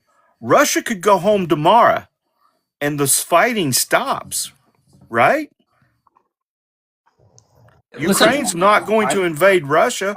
I agree, but they're not. And so this is where we're at. Like, they're not leaving. Okay, right? So we whatever Putin decides, he decides who gets to be in NATO, and we should not do anything for fear of pissing him off. No, but what we shouldn't have done, I'm not saying that. Ukraine has every right to join NATO. I'm not saying that. But we also, as the West, have to understand that was their red line, and that whether we like that irrationality or not is kind of moot. Unless we're willing to put U.S. troops on the ground, then what we're saying is we're okay to use the Ukrainians as a proxy to fight them. But we are. What we're doing. I don't think that there is a situation where U.S. troops won't go there. I don't think they're needed yet, which is part of the surprise that we were talking about earlier, that Ukraine has done as admirable a job of defending themselves. I don't think a lot of people expected the conflict to last very long at all that I, Ukraine would not be able to successfully prosecute it. I just I feel like this is a gross not miscalculation, mischaracterization of what's happening because we are supporting people defending their sovereign country. That's not the same as going and trying to fund a proxy WAR. I think the difference, at least in my opinion, is that it was clear to me that in eastern Ukraine, those people seem to want to be more part of Russia than the other parts of Ukraine. And so, as maybe more of a libertarian, this is that part of my brain working is they should also have the right to decide their own future. And if they want to be part of Russia and they have no problem with that, I don't necessarily. Now, again, you cannot buy the elections that happen in those parts. Certainly, Russia is guilty of election fixing. If and I want to be careful not to go down say those bad words. I don't want you to get booted off TikTok. But they too have their own right to self governance But how in the future. small do we go? I mean, if there's a town of 400 people near the border and they want to leave, are they just allowed to leave because they want to? Does a family of 40 decide that they're now Russian? Well, I was gonna say, like, Is if that like if Texas that's slugger? that's exactly what I was gonna say. Is if there's a town in Texas that a majority of them want this land to be part of Texas, do we just give it back to them? Yeah, like if I'm in Arizona, if Southern Arizona wants to go back to Mexico, I mean, I don't really. It's probably not going to happen. It's not going to happen, but like, who am I to? but there are laws. You know, I live in a state that came about because of the decision in the 1860s, where people who wanted to leave weren't allowed to leave. And I think that's one of the things that people in Texas forget is that I think the case law and the cases, and there may even be statutes. I don't know. I mean, my memory may be incorrect here, but I believe we fought a huge war to prevent someone from leaving. We did. And in fact, the people in my state seceded from a state that seceded from the United States. They did what they called a vote in the territory and kicked out the leaders of the treasonous traitors who declared war in the United States and then voted in a new state government that authorized them to leave the state of Virginia, and that's how West Virginia came about. And then the Supreme Court eventually approved that. Yeah. There's some clever lawyering there. But, you know, it would be great if the people just didn't kill each other unalive each other over invisible lines in the sand. Ideally, but I'm struggling to think of a national boundary that wasn't set through violence or the threat of violence. Yeah. Yeah, I mean, it happens. And I think Manda's right. I don't see how we could turn our back on Ukraine. The biggest problem I have with what's going on in the Middle East now is I don't think there's a pathway for the people in Iran to take control of their government, because I think the odds are very much stacked against those people, both numbers wise or equipment wise. And, you know, obviously they shouldn't be telling us if they're trying to help people arm themselves or whatever. But, you know, there's a reason that they were able, under the last guy who's now unalive, to unalive, what was it, close to 20,000 people. One side has pew-pews, pretty powerful pew-pews, and the other side doesn't.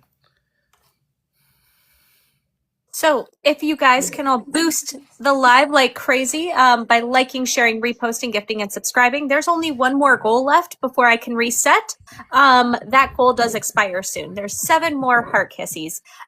If you want to go to the TikTok shop, there is this hat on the TikTok shop because we love the TikTok shop, and everybody should go spend all of their money on the TikTok shop. I'm sorry.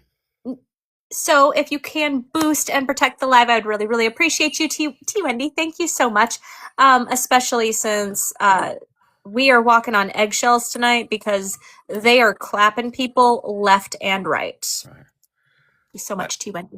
I'd like to say I appreciate Flag and John this evening and America. I don't know that America's necessarily opposition, but I think we're having a nice conversation that is not descended into name calling or anything, and everybody's just making points. And we do disagree some, but I don't know that the disagreements are as huge as they often tend to be. Or maybe I'm just getting soft in my old age. Thank you, Jump. You can say it, Amanda. It's okay. I just got an embassy report. I just got to look at it real quick. Oh. Well, Slugger, I couldn't agree with you more. Maybe those of us who are on these lives a lot, almost every other night, maybe we're all getting tired of it a little bit. I hope so. I can't I'm sorry, I didn't mean to interrupt, man. Go ahead. Oh no, I was just gonna say, like, the reason we're not yelling at each other right now is because I kicked PL off. Tyga's gone, and I don't know, that really weird dude that just wanted to like insult, and I have zero patience tonight for the shit, so that's why it's calm. Yeah. I booted off the crazy ones. Well, I'm still here. U.S. just ordered, or just gave the order for U.S. citizens to leave Iraq. Ugh. So I will, not without giving too much, I used to work for one of the defense contractors, and they had civilians in surrounding areas, and they were all asked to come home. Yeah. Well, yeah, it's got to be a terrible place to be, and frankly, until you set foot back on land, if not back here, but in somewhere in Europe, I imagine you don't even feel safe then.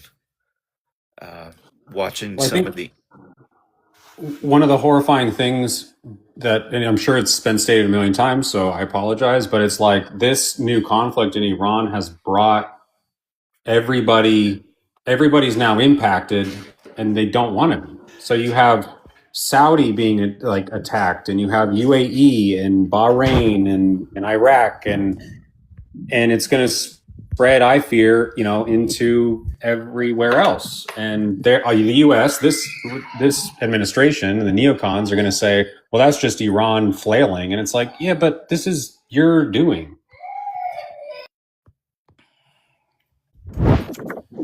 Barbie was telling me earlier that they have closed the Strait of Hormuz, so that's going to be devastating for gas prices. And I don't blame them. I mean, But you drive a Cybertruck, so why is it devastating for you when all you do is plug it in at night? Absolutely not. I would never drive a garbage can. Well, I don't. Not a Cybertruck, but yeah, no, I'm saying the Cybertruck looks like a dumpster. It looks like one of those things from the movie Twister. It's such an ugly car. The first time I saw one on the interstate, I swear I thought it was a storm chaser. And I thought, how cool. And then I found out what it was, and I was sad. Oh, hold on. Somebody just subscribed. Mark B, thank you so much for subscribing. W's to Mark. Was it me? No. Is your name Mark? I don't listen. I don't know if I clicked on the wrong button or what. It might have been. You don't Yeah, well, subscribe to Manda, Barbie? It, That's a terrible way to treat your wife. hey, it's Trump's economy. That's a good point. yeah. Do you know what a teacher's salary is in South Florida? Don't you have like 2 retirements? Yeah, and two kids and a salary? and 2 kids. Well, I know one of those kids is an adult. Yeah, I can't So remember how old the other one is. I apologize. he's can I 17. ask the panel then, those who are against the Iran war, is it that you don't believe that they had ambitions to gain a nuclear weapon and or the capability to gain a nuclear weapon? So okay, here's the thing. I think that they probably did have ambitions, but I think that it was directly related to Trump's first term, where he tore up the agreement, and we are now suffering the direct results of his first term. Um, we had inspected them. We were inspecting them multiple times a day. The Obama administration, and they did not have all of this stuff. They were actually going along with the deal. And then Trump came in 2017 and was like, yeah, it's a bad deal, ripped it up. And then they started developing stuff again. But it was because of him. Like, so I don't think that it's fair to just go and attack a country because they're no longer in an agreement to not develop these things. So you're saying that because Trump is responsible for the current situation, that means we should treat the current situation differently. I'm saying that it's just instigating. It's all instigating. And I think that he was going to attack them regardless, if I'm going to be honest. Just based on him going and taking national security documents for an attack on them. He took those after he was president and then showed them to a bunch of people. And one of his last actions in office was going over there and unaliving one of their top generals. I think it was always his plan. So I don't think that this is in reaction to them supposedly developing things, but I do think that them having enriched stuff, coding my words for TikTok purposes, is a direct result of him. So you think that their nuclear ambitions are because of Trump, as opposed to their belief in the Mahdi and their belief in the global caliphate? You mean the nuclear weapon ambition, right? That's right. Okay. Yeah. I'm just saying you're saying they wouldn't have that ambition if it weren't for Trump. Well, they had agreed not to pursue it with procedures in place for us to monitor. I personally, and maybe I'm the only one, I have problems with the role Kushner is playing in negotiating everything. He's as far as I know has no experience as a diplomat. I'm not even sure, other than being married to. He's not a member of the government. Yeah, I mean, And just sorry, Slugger. No, go ahead. Go ahead. I mean, there's nothing anyone can tell me that'll change my mind. We are doing this to help I country, which is the white and blue country, and the timing of this is also there's no way this is not partially an attempt to distract the public away from the e-files that keep getting pushed back, redacted, pushed back, and so I just think it goes back to Bibi, and it goes back to saving their asses. And we all know that there's people from all over the world in those files. There's people from both parties, unaffiliated. This is not a, blue good, red bad. No, just in general, it's, again, the elites doing what they can to avoid accountability. Absolutely. It's rich people doing what they think they can get away with, which has been pretty much everything. If I understood you right, Ellie, are you saying that Israel dragged us into a war with Iran in order to distract everyone from the e-files, that Israel wanted to distract everyone from the e-files? Yeah, I'm saying Okay. that's a possibility. I will never claim to be a geopolitical expert, a military expert, but the timing of it is awfully funny. And amidst everything that has been coming to the surface, You with don't think Israel, I'm sorry, are we allowed to, I feel like we're allowed to name that country, but I guess we're being careful tonight. So the I country, Yeah. are you saying really that the I countries wanting to, go to war with Iran is mostly about the e-files as opposed to, no, the regional conflicts that they've been involved with together? no, I'm not saying that is Okay. the main Okay. reason. I am saying that our involvement and the timing of our involvement is absolutely linked to covering up, to distracting. Now we have a disaster going on, right? We're worrying about troops being sent over there. We're worrying about losing American lives, right? So, but I do know that it is nuanced, and I know that I country and Iran have had problems for a long time. Bibi has been on the record since at least the 90s. We must stop Iran. They're making nukes. We must stop. Year after year after year. He's been putting it out there. So I think that this was inevitably going to happen. See, I would say that would be the primary reason. The thing that he's been repeating, as you put so well, for the last 30 years, that's what I would put at the top of reasons Israel wanted to go to a war with Iran. Well, and our being there makes it easier for I-Town, because had I-Town done this on their own, they would be getting a lot more flack and a lot more pressure just to stop. And I think what's happening in Lebanon is high on their wish list too, or excuse me, what's about to happen in Lebanon is high on their wish list.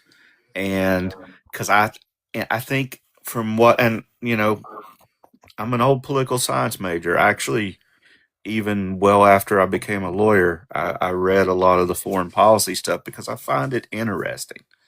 Not so much in the last few years because Trump's affected my ability to enjoy reading some of the things, but um, them with what they were able to do with the G Town, he would love to be able to do that in Iran and Lebanon, I'm sure. And Trump gives him cover, and in return, um, Trump's getting a little distraction over the e-files. Yeah, no, I think that I'm gonna call him Nettie. I think he's just an evil person that wants to expand. And I think that he is after the like world domination 1930s type shit. I think that's what he wants. And I think that the US, we are the bad guys. And we are the ones I say we as in the country as a whole, not necessarily the individual people, but we are the bad guys. And that I think Trump did start this conflict though to hide his direct involvement with the documentation. Everybody get your tinfoil hats because we got some conspiracy theories. Q, finish swallowing your food, please. I'll disagree. Jones Jr.'s here. And I'll disagree with the fact I personally think this is the beginning of I-Town. They have struck G-Town in the West Bank over 8,000 times last year. Struck Lebanon 1,600 times. Iran almost 400 times. Syria over 200 times. Yemen 50 times. Qatar at least once, if not more. They've thrown into Greek waterways. But as far as the U.S. go, I see it as multiple items. One, I think it's because the president is pushing to be like the end man, right, and is very heavily influenced by him. The economy is not going as expected. And one of the things that countries have done, and this country specifically, is we've pushed conflicts to increase productivity, manufacturing here in the U.S. to increase the economy.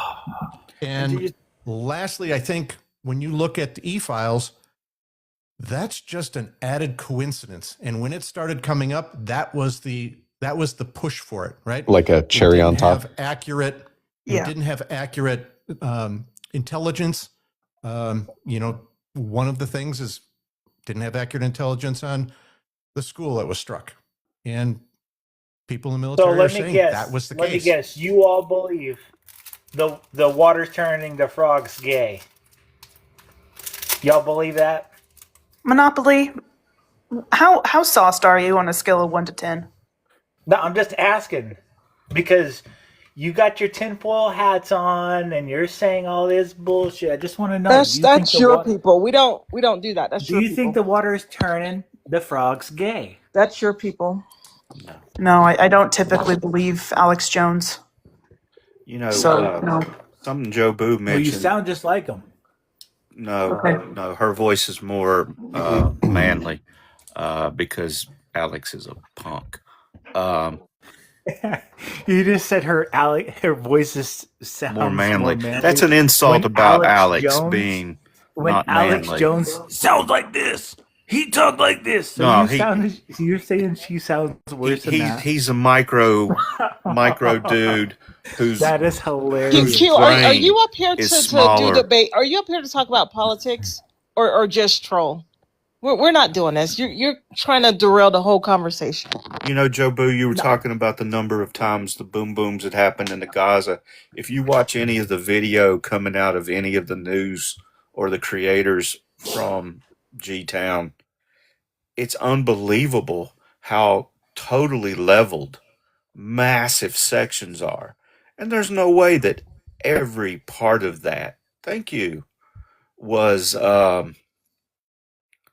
related to teas or it looks like Dresden after WW2 if the photos that were taken after the carpet boom. Now, wouldn't we all agree that there's some things that are more important than individual human lives? For example, justice in general, right? I'd actually say lives are more important than anything. I don't understand what you mean by justice. What I mean is that when we take actions that we know are going to result in the loss of human life, for example, our whole system of transportation by car and truck and all that, right? We know there's going to be car accidents. We know that there's going to be human lives that are lost, and yet we still do it every year, right? We don't even pass laws like everyone has to wear a helmet inside their car, even if we knew that it would save more lives, right? And so belt and the shoulder harness and the airbags, those right. types of things. Right. Yeah. So he's right. We should be dressing like NASCAR drivers. But so my point is that even though we foresee and we know there's going to be loss of life, we still accept it because the gains of having transportation outweigh that foreseeable loss of human life. I just want to make sure we're on the same page about that. No, I don't disagree with. But what are you arguing? Damn, that's a lot. But what's your point? My point is that there are higher values that we have than that every single life must be defended at all costs, no matter what, as an absolute value that we can never violate, right? And so that's important because in war, well, we've tried to come up with theories of war to avoid unnecessary loss of life, right? Just war theory and justice in war. And so we can talk about those things, but I think sometimes when we have conversations about G-Town and stuff like that, we just assume that any loss of innocent life is automatically a war crime and automatically means the war is wrong. That's not the case at all. You have to judge each situation as it comes along, right? Yeah, but I think that BB has conducted the operations in a manner that makes no effort to minimize Loss of the innocent loss of life. human. Yes, and I have a problem with that. But you're right in the fact that anytime we have to do an operation, whether it's what happened in hell, I can't even think one that would be everybody would agree with. Well, WW2. Maybe people disagree with that too, but yeah, people unfortunately are going to pass away, and we should take efforts to eliminate not only the loss amongst our soldiers, but amongst civilians. And I don't think Secretary of Drinking Hegseth agrees with that. Listening to him talk. Real quick, Manta, I'm going to drop for a few minutes. Mononucleosis did drop that big gift to you and a galaxy to me. So I'll be back later. Oh my God. So I think it's just helpful to distinguish between the justice of the war itself, right, and the justice in the war, like how we execute on the war. Because you can have an unjust war that we fight justly, and also vice versa, a just war that we fight unjustly. And if we're constantly mixing up those two realms, it gets really easy to get off track, I think. Like I hear what you're. I don't want to get too far off maybe the conversation, but I feel like if your entire conflict is unjust, no matter what you do in that conflict, it doesn't matter because you're there on unjust terms. Yeah. Yeah. Well, that leads to a lot of war crimes. If I punch you in the head, but I don't kick you in the balls, sorry for because I consider that that's kind of unfair in a street fight. Like if I just sucker punched you, but I don't do the next thing, I mean, the whole fight is unjust. Hey, no, like in the Nuremberg balls, trials, for instance, just right? real quick, speaking about balls, Go ahead. posted a picture of Barrister like 2 days ago. It's on my. So in the Nuremberg trials, right, we didn't really prosecute low-level people unless they were involved in heinous activities, right? Most of them were higher-level leaders because the justice of the war, right, it was a war of aggression, illegal. And then there were things that happened during the war. So no, I like normal soldiers, like for instance, the Iranians who are fighting back right now, I think we can say some of them are, when they're firing, the drones at hotels, okay, that's unjust. That's a war crime. The people who are just fighting back normally, trying to take out, our aircraft or, the radars, like you can't really blame the Iranian soldiers for fighting that way. Well, yeah, in the criminal law, there's a thing called transferred intent. If your action is a murder, unaliving of someone, and you miss that person and actually unalive somebody else, your intent, even though it's a random bystander or something. So if they're shooting, or sorry, if they're boom, All right, so sorry, we're going to take a quick second to say we love the TikTok shop, and you should go to the TikTok shop right now and get this hat on the TikTok shop. Awesome.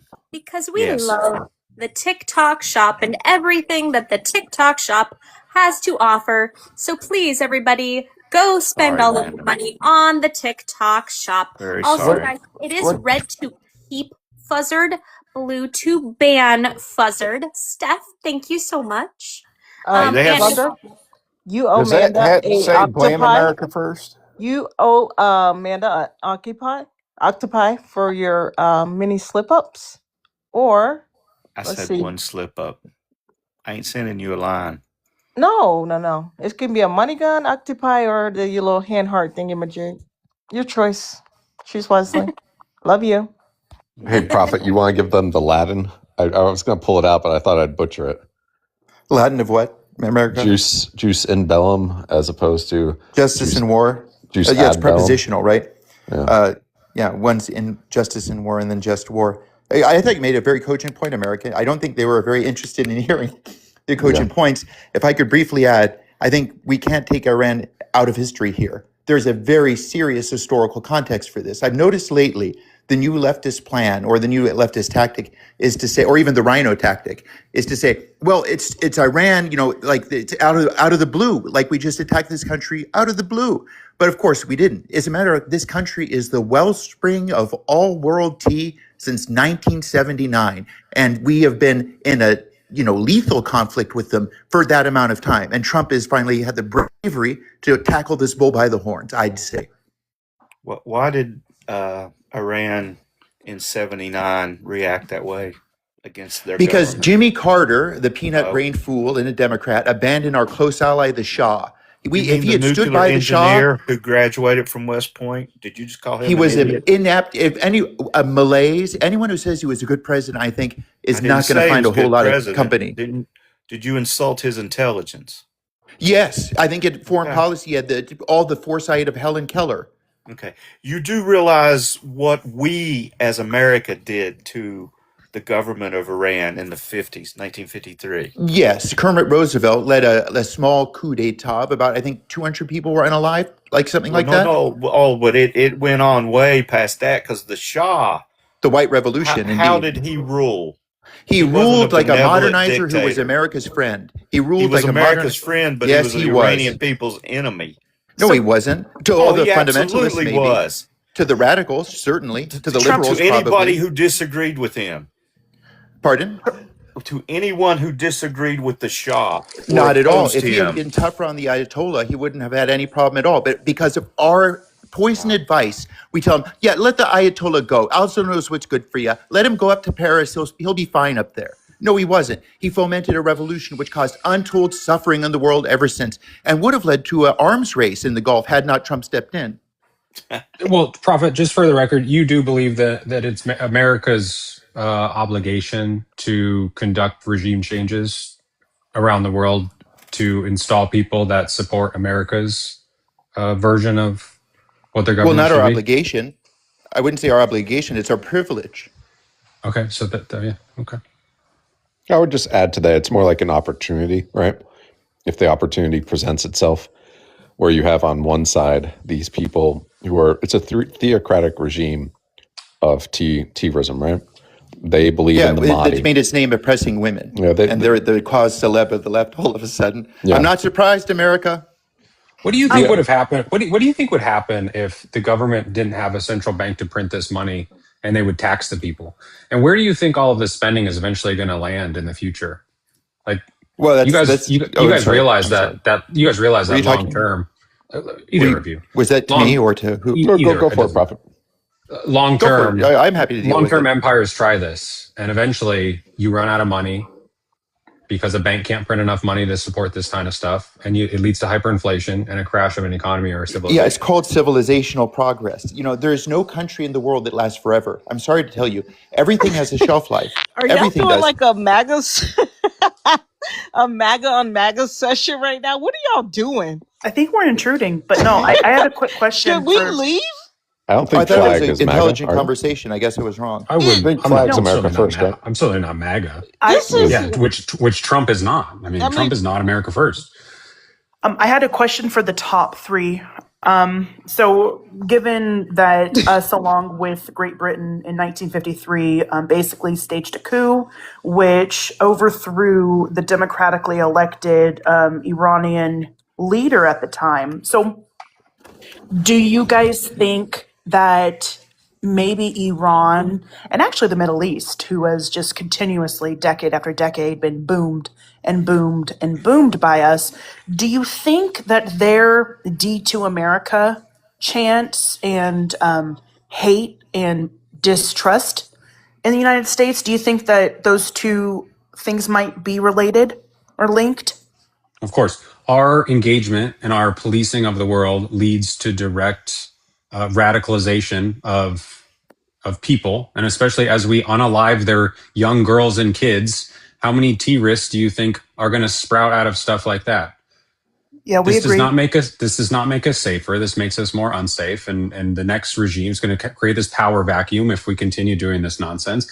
And I mean, you just heard TP say it, that civilizations end up unaliving due to what we're doing. And for some reason, he seems okay with that. Yeah, no, you're spot on. I have nothing else to add to that. I agree. Trump ran on, I mean, when he spoke, at least at the Libertarian, and that's probably what all he was doing, was pandering to people. He spoke about not engaging in these regime changes. He was criticizing war hawks like Liz Cheney and the neocons all through the campaign. He went to the Middle East and raked over the coals previous presidents that were engaged in never-ending conflicts in the Middle East. And now here we are. This is the same neocon playbook that's been played for the last however many years. Yeah, Flag, I don't think you understand Trump at all. So I'm not a neoconservative. In fact, I'm kind of like not entirely happy about Iran from a strategic standpoint. I wish we would pull away all of our bases and stop, being involved really at all in the Eastern Hemisphere. We got plenty of problems back home. But nonetheless, I don't think you understand where Trump is coming from with this. Right. He was against Iraq and Afghanistan. And we all are, I think, right? We all became, the whole nation realized what a dumb move that was, right? How many thousands of people we lost for what? And so we were done with it. No more nation building. But that's not what Trump is doing anymore. There's no intention to invade and occupy Iran.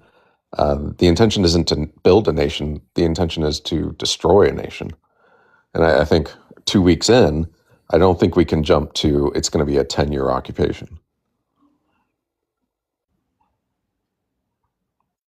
What do you think happens when we destroy it? What's the next step? Well, the effects that we care about most are that they are defanged. They're no longer a threat. Were they an imminent threat to the United States, according to the U.S. government? Well, they admitted to having 60% enriched right? And we know it only takes a few weeks to go from that to weapons grade. Now, the question is, how far along were they with a delivery device? Hard to say, but we do know their ballistic missiles could certainly hit Israel and maybe parts of Southeast Europe. And so how imminent, it kind of was up to them, right? And correct me. I'm sorry. Yeah. So you said essentially opportunity. When the opportunity is there, we should take it. Do you think that if the opportunity is there, we should take out Putin? Because he's a threat. If we could do it without the threat of nuclear holocaust hanging over us, say in 10, 15 years when we have a golden dome and we're protected, then heck yeah, go for it. If we had the opportunity, right? And we could ensure that it wasn't going to be an invasion occupation thing. If it was like we're going to destroy that regime and hopefully something better comes in its place, then sure. And so this is kind of the underlying message I got. And correct me if I'm wrong, right? But it's okay and it's justified for the United States and its allies to boom the shit out of whoever they deem to be a threat in the Middle East. But it's not okay for Iran, who actually had a good reason to not trust us or like us in the first place, dating back to the 50s. But it's not okay for Iran to start building weapons to protect themselves as they look over to their left, their right, up and down. Everyone around them, well, most countries around them get boomed. But it's not okay. They better not be creating weapons to protect themselves. They just have to roll over and take it. Yeah, you understand perfectly. Yes. Yeah, that really makes sense. Yep. Well, why should we let our enemies defeat us? Why? So the double standard thing that you're talking about, why should we allow our enemies to do things to us? That doesn't make sense. Out of a sense of fairness, I guess, is what you're saying? Well, we know that, MAGA folk don't, They think that's the boogeyman. Fairness, don't say equality. Oh no, that goes down a bad road. So I'm not even preaching that, but it's just, don't you hear the hypocrisy? Like, we can have the boom booms. We can drop it on whoever. But you over there, don't you even think about it. Don't take a page out of the United States book and try to craft weapons that we have to protect ourselves, right? Because this is the way that it is. Like, that's fucking weird. And That's a double standard. I and don't like that. are you suggesting that Iran was in a position to, I'm quoting you, to defeat us? Because I've heard you say that they weren't an imminent threat, that it kind of depends on what you think is imminent. And then that we shouldn't let our enemies defeat us. No, And I would just push back that I'm saying when the lady down there, Ellie, was saying that it's like a double standard and that we're hypocrites. I'm just saying, of course, we don't want our enemies to do the things that we want to do to them, right? If we want to destroy, for instance, Iran's ability to manufacture ballistic missiles, we certainly don't want them to do that to us, right? So I don't see that as hypocrisy. I just see that as the definition of them being our enemy.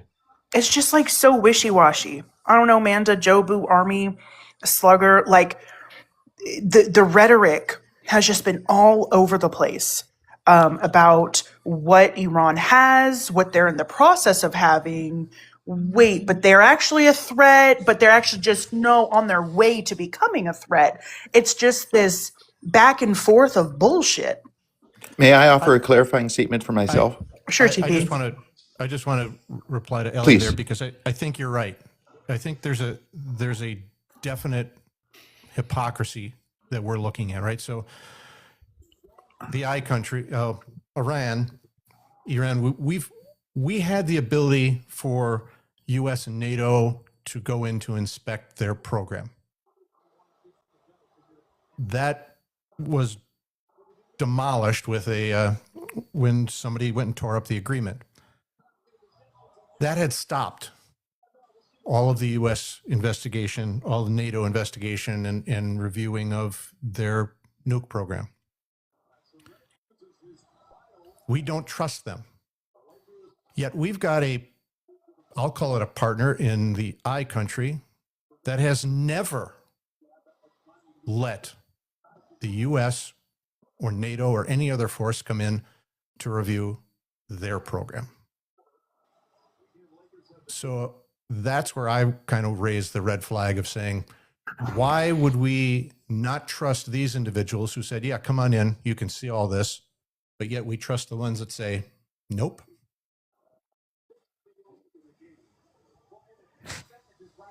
See what I mean?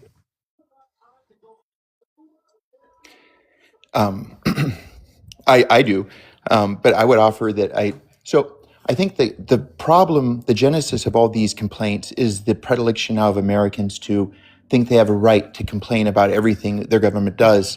And the president was elected by the American people, given a mandate by the American people to accomplish a brave and decisive foreign policy, which he's done and he's doing. And there is the idea that people can continually criticize him with impunity, I don't like that. I think it's time for people to stop complaining, to get behind the troops, and to get behind the president. And that's my opinion. You need to read the First Amendment. Yeah, Prophet. The First Amendment is probably unalive more people than the Second. No, well, it doesn't matter. That's their right. And we have a right to complain and address our government about things we disagree with. Peacefully and to say redress that we should be for quiet. grievances. Yes. Grievances, not endlessly complain. That doesn't matter. Oh, bullshit. You need Trump. God. There's nothing that says that. Do you think that if this happened in the second WW, we'd all be speaking German or it'd be a lampshade? No, we That's wouldn't. where we'd be. We wouldn't. Do you think that Bush was a neocon? Bush and Trump have fundamentally different fundamental policies, sir. I know, but was he a neoconservative? You think Germany was coming across the Atlantic? Okay. So when Trump said you're either with us or against us, you're with us, you're with the enemy. How is that any different than what you just said? You Because either Bush, shut up, I'll tell you what. shut up and you support us. Because Bush had the mistaken idea of exporting democracy. Trump's not going to make that mistake. We're going to put in people who can handle the native populations, but good, so we won't have to deal with this problem again in another 50 years. And Trump did not get a mandate. He barely won. Wait. You just said handle the native population? Yes, How? of the countries, of the respective countries. Yeah, by having a handle government that is going to be an ally to America, first, foremost, and primarily. So you do think that he's conducting regime change? Of That's course, the goal. that's apparent, but it's not going to be in favor of a democracy. Thank God. Prophet, can we go back and just kind of unpack what you said? You're up here, right? And I'm not putting words in your mouth, but a lot of right wingers, a lot of Trumpers, America First patriots, they really claim to love their 1A and 2A. Freedom of speech, we're being censored, this and that. Like, that is a big issue for a lot of them. Did we just hear you say that you don't like that people are complaining about their president and their government? I said that. Sorry. No, I'm just like, sorry. I don't mean to interrupt. I got a little worked up. Sorry. Please go on, Ellie. No, it's okay. I'm just saying, like, yeah, it annoyed me, all of the misogynistic, degrading remarks people still call Kamala Harris, right? When they've never left their hometown, shitting on an accomplished, established person. They didn't have to vote for her. Maybe they shouldn't be able to say those things. Exactly. But so it's, do you see the disconnect? So you are okay with the First Amendment and people complaining or criticizing their leadership. Can I open my heart to you and be completely honest on this live? I would hope so, yes. Yeah, I think there's two levels at least to MAGA, and that fundamentally you have an outer group of people that are fair weather friends. If you want to be kind, if you want to be a little less kind, you could say they're mouth breathers and tar paper shacks. But I think those people would always have complained, and they would always be more of a liability than an asset. Well, we're seeing that right now, like the Pauls and Rand Paul and Ron Paul. Never trust a man who wears a suit 3 sizes too small, and his dad wears a suit 10 sizes too big. The fact of the matter is, ma'am, that Trump is the president, and that is more important than what these people want. What they did, they fulfilled their function. They voted for the president in 24. The president is, without doubt, the most impactful politician in American history. Maybe he's up there with Charlemagne and Caesar. I don't know yet. Time will tell. But when we are faced with such challenges and we have such a champion as him, it makes my blood boil to hear all the mewling criticism. Good. And you don't think that the Iranian people should have the right to self-determination? That it should be whatever Trump decides? Well, their rights are, if you want to put it this way, are downstream from ours. So basically, I'm putting words in your mouth, but fuck what they want. We're going to do what the West wants, what Trump wants, what this administration wants. Well, it's not. I wouldn't quite put it that way. I'd put it with great power comes great responsibility, which means that America is the protagonist of human history right now, and that carries a lot of weight and a lot of responsibility. That was straight up like psychopath speak. He was reading something. Do you think like a million Iraqis unaliving was like we're the protagonist of that story? I mean, I'm just saying, if you look at human history, right, we are definitely the protagonists of the human story over the last 100 years or so, right? If at least 100 years. I think the idea of America is, I'm with you. The reality and the never-ending conflict that this government is engaged in is not. Well, oh, sorry, my dog is barking at a rat. Really quick, Mr. Global. Congrats on 1 million. I didn't know you hit 1 million. Well, I didn't advertise it, like it wasn't that big of a deal. So we've been, since World War I, pretty much. Actually, even, you know what? Since the birth of our nation, we've pretty much been at war, right? That's sort of one of our core ethos is, Western civilization, go on and conquer and colonize and so on and so forth, right? It's really never stopped. And you're saying that's okay? Well, it depends. I'm not saying every war America's fought has been okay. But clearly at least one, right? I think most of us would agree World War II. A lot of us probably would agree that Iraq was dumb. I think we're having a problem with the whole colonized part that you seem to be okay with. Well, the I, continental United States, right? I mean, we're not. Who would we even give it back to? so what I'm saying is colonizing. It's not okay. It's not even about giving it back at this point. It's about making sure that we don't participate in colonization in the future. Well, but I mean, you can't say that the continental United States, right, from California to New York, you can't say that if we had never colonized it, that it would be the same superpower and force for good in human history that we are today, right?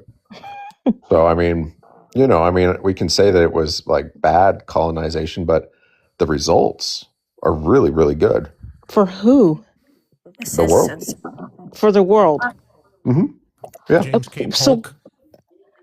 what about the individuals that was here already?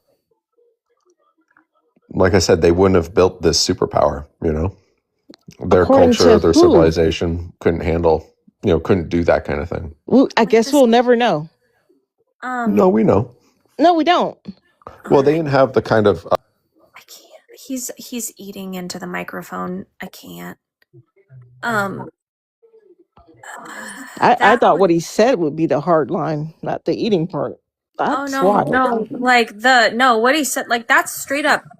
I don't know why people like Flag. You and I disagree on a lot, but I appreciate that you are not a warmongering colonist or colonizationist that just wants to Speaking of colonize. warmongers, Global, explain to us why they call it the Strait of Hormuz when it's crooked. It's a different kind of strait. Like one of my golf clubs after I hit a few. That's a homonym. Yeah. It's I don't know, Joe, but it's just a different kind of strait. Like, I don't know how to say it. So, Amanda, somebody gave Mr. Global $1 million? No, 1 million followers. Oh, Yeah, Slugger. He got $1 for everybody that follows him. well, that's pretty cool. Mm-hmm. He doesn't need it though because he's already rich. I've heard that. Like He rich was already people. he's still working. I know. Mr. Global's been working for Joe Boo has no respect for people who still work. Mr. Global, can we get some insight on these gas prices? Tell us something good. We need good news tonight. I'm famous for not lying.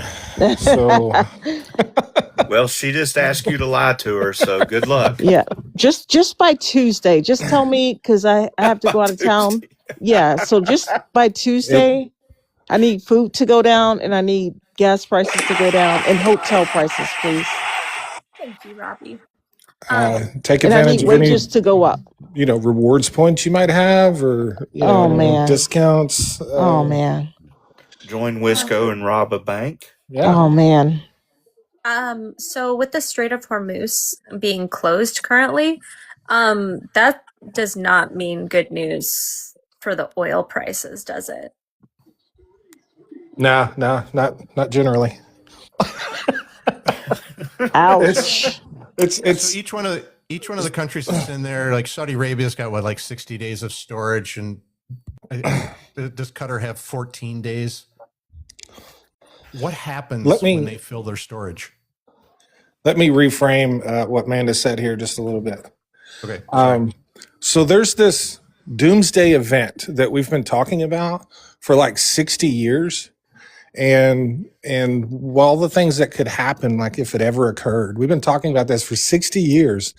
And Amanda just asked me if it was bad.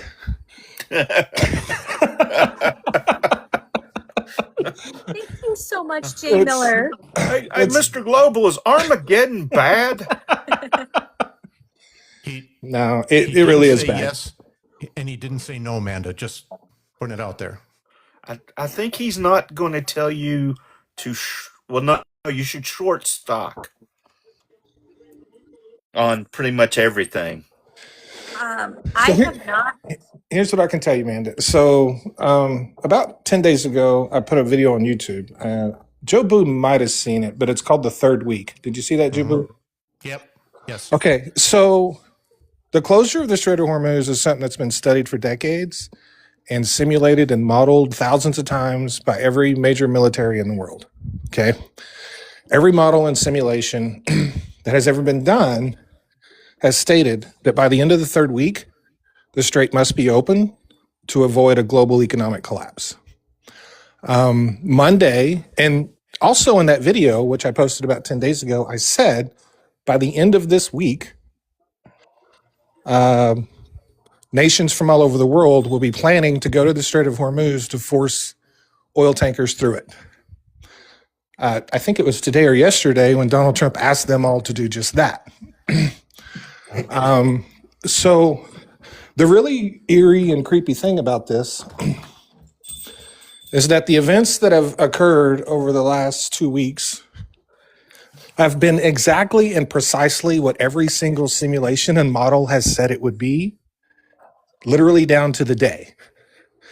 So whoever put together these simulations and models were geniuses, because this is playing out exactly like it's supposed to. And if that continues, and I can only assume it will, by the end of next week, you're looking at a global economic collapse. So that's a week from today. So go fill up my car now? Giant recession. Recession. Yeah, I'm not talking about fuel shortages.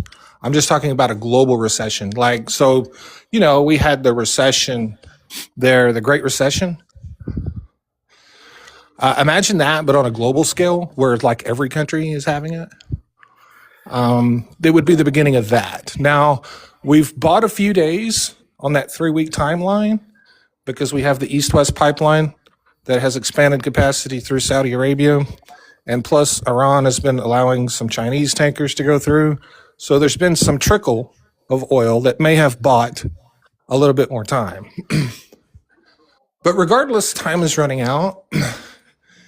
And if the time does run out, oil prices are going to be the least of our problems, because this is going to cascade through the entire global financial markets.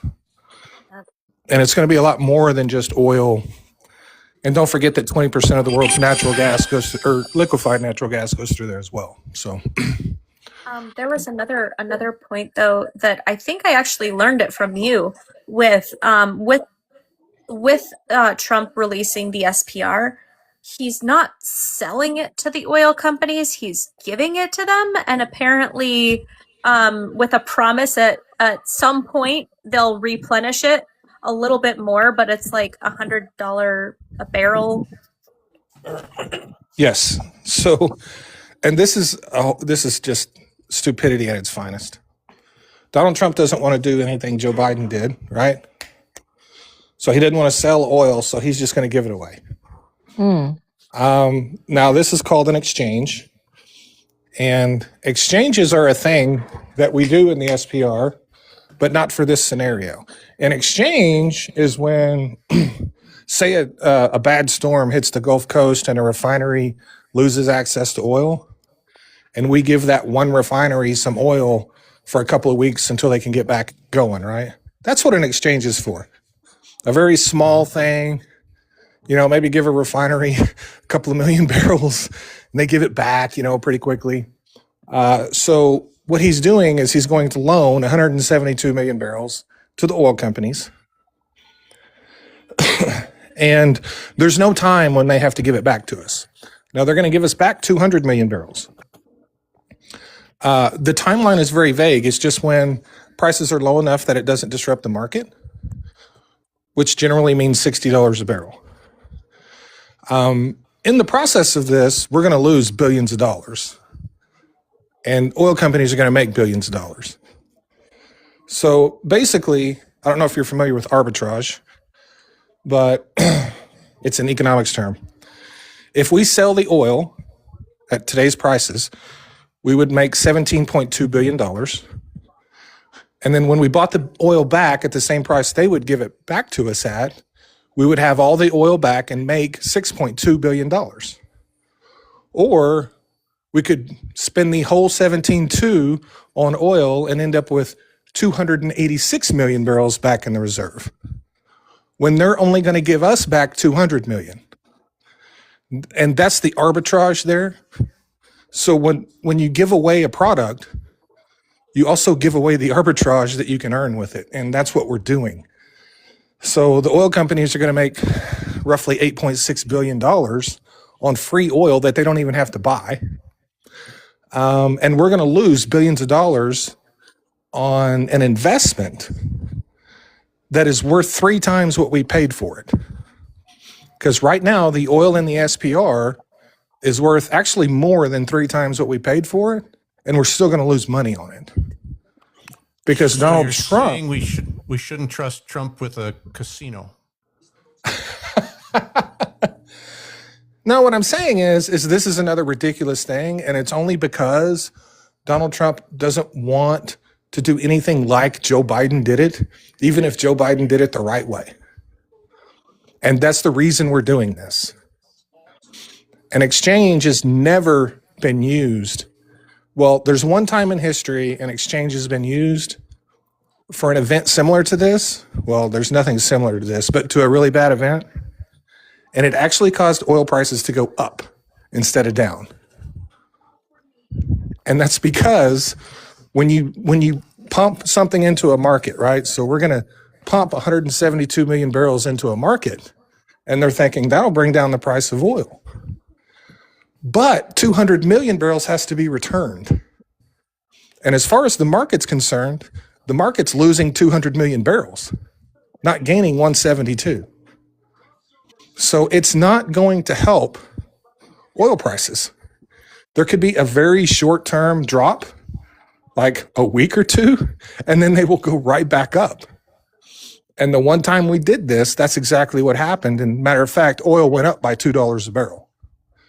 So this is just more stupidity on top of freaking stupidity. I can't believe they're doing this. Like, this is the dumbest thing I've ever seen. But yeah, that's what's happening, Amanda. That is crazy. And Hoodlum, just so we're clear, Mr. Global is a globally recognized oil and gas expert. He literally owns oil companies. He's literally the expert here. You do not know what you're talking about. Global, can I ask, with the countries in the Middle East, if they have to shut down or they're decreasing their pumping, what's the timeline for them to come back up to speed? Say that again. The countries in the Middle East, because they don't have the storage, they're shutting down pumping, right? They're shutting down some of the refining. What is their timeline to come back up to speed once this is finally laid over? Oh, thank you for asking.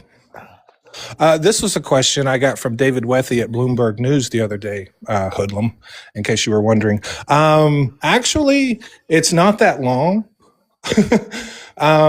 So how long it takes them to bring the oil fields back on depends on how long they're down, right? So the longer they're down, the longer it takes them to get them back going.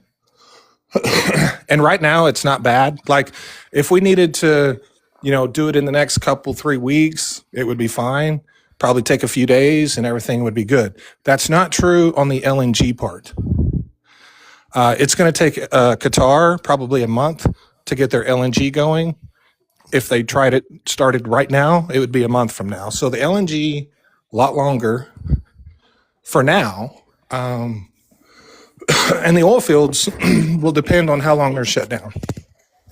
The longer they're shut down, the more time they go without anti-corrosive chemicals being pumped through their infrastructure. You get a lot of paraffin and wax buildup in all the lines. It's a lot of tedious work. It's not complex, but it does take time. So for now we're good. But if this drug on for, another couple more months, it would greatly extend the time it would take them to get going again. Thank you. Oh, and another thing, Hoodlum, when CNN out of India calls you for an interview, you got to be up at 4:30 in the morning. In case you ever find yourself in that position. Can I ask a stupid question? How much? What percent of the United States? That's just the gas you fill up at the gas station comes from the Middle East. Almost none. Can you help me then? Like how? Like I'm not again. I already know the question. How does the global, like, how does the Strait of Hormuz being shut down then impact the United States to the nth degree as these models have simulated? Yeah. So all oil is priced globally. So our oil is priced globally. And this is, when we lifted the export ban, we had a 40-year export ban in place where we didn't export oil out of the United States. And during that time, if you remember all the time, like through the, Reagan years and the first Bush years and Clinton years, remember we just had like decades of low gas prices? Like that's because we had an export ban in place and our oil prices weren't tied to the global market. And there was also a relatively peaceful time globally too. But once we lifted our export bans and we started exporting this stuff all over the world, our prices that we pay become tied to global prices. And that's why I'm so opposed to the continual expansion of LNG exports, because the more we do that, the more our natural gas at home becomes tied to the global market. And, natural gas in Europe and Asia is 12 or 13 bucks. And here it's $3. And the more of that we export, the closer we get to their prices. So oil prices in the United States are what they are because we joined the global market so we could export all this oil. Well, now we have to pay what everyone else pays, which means if something happens anywhere in the world, we're paying, And so that's part of, how that works. Can we bring Here's the crazy part. There's no, I'm sure you've heard of WTI, right? That's West Texas Intermediate. That's our oil here in the United States. There's not a drop of that in the Strait of Hormuz. But what's happening in the Strait of Hormuz has caused the price of it to go by $40 a barrel. Because it could go to the Strait of Hormuz. So once you're on a global market, you're exposed to all global geopolitical events, including volatility in prices. And then my second question is, how does I thought I saw that the administration eased oil sanctions on Russia for I think 30 days? Yeah. That's to combat this thing going on in Iran now? How do you foresee that playing out? It's not going to do anything. The Trump administration is making the same mistake that every administration before him makes, in thinking that because you sanction a barrel of oil that it suddenly doesn't count. It's still in the market. It's just not being traded in US dollars. So there's this notion, I don't know where it came from in our government, like, hey, if we sanction Russian oil, then it doesn't count on the market.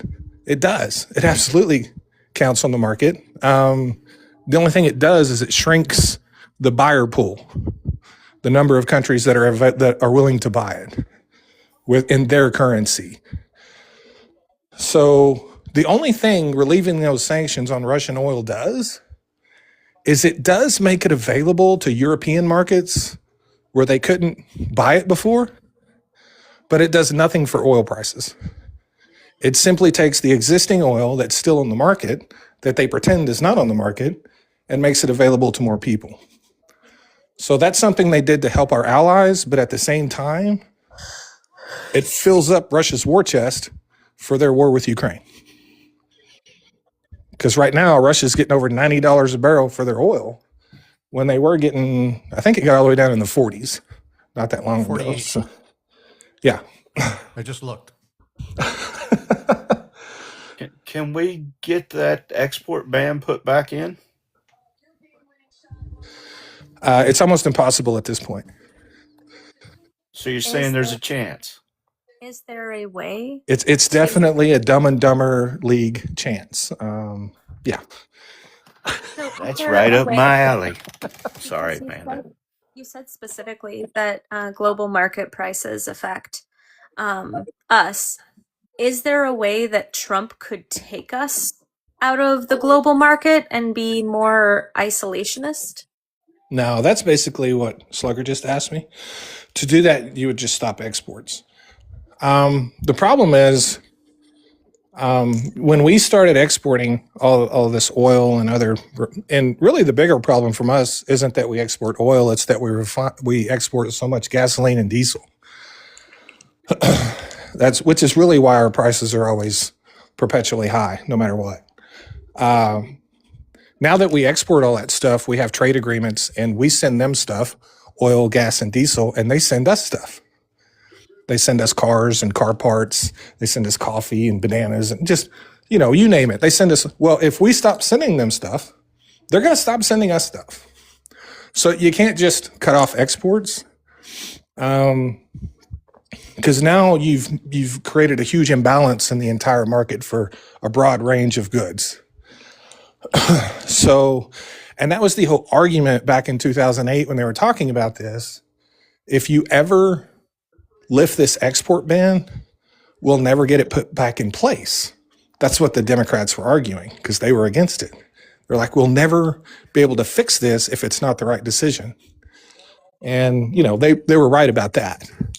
And they were also right about it causing higher oil prices in the United States.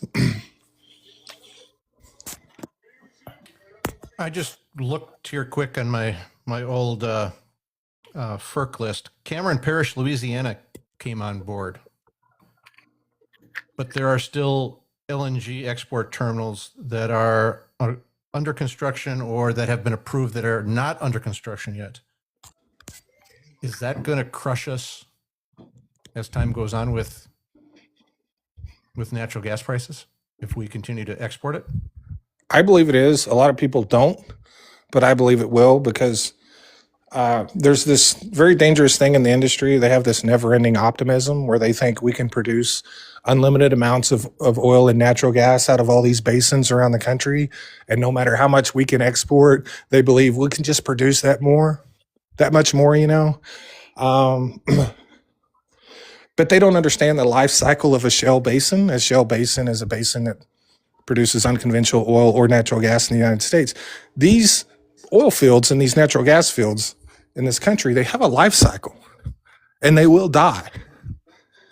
And we're seeing signs of that in a couple of basins already. Now, that doesn't mean they're going to die soon. When we look at these things, we're talking 20, 30 years in the future, right? We're planning way ahead. The Permian Basin's already peaked. We can see that, right? It's already peaked. And the Marcellus, which is the basin up in the Northeast corridor where most of our natural gas is produced, is about to peak. Now, that doesn't mean that we're going to run out of natural gas. But what it does mean is that our largest natural gas producing source in our country is about to be under the pressure of natural gas exports, which are going to double over the next 5 years. And we're going to suck so much natural gas out of that so fast.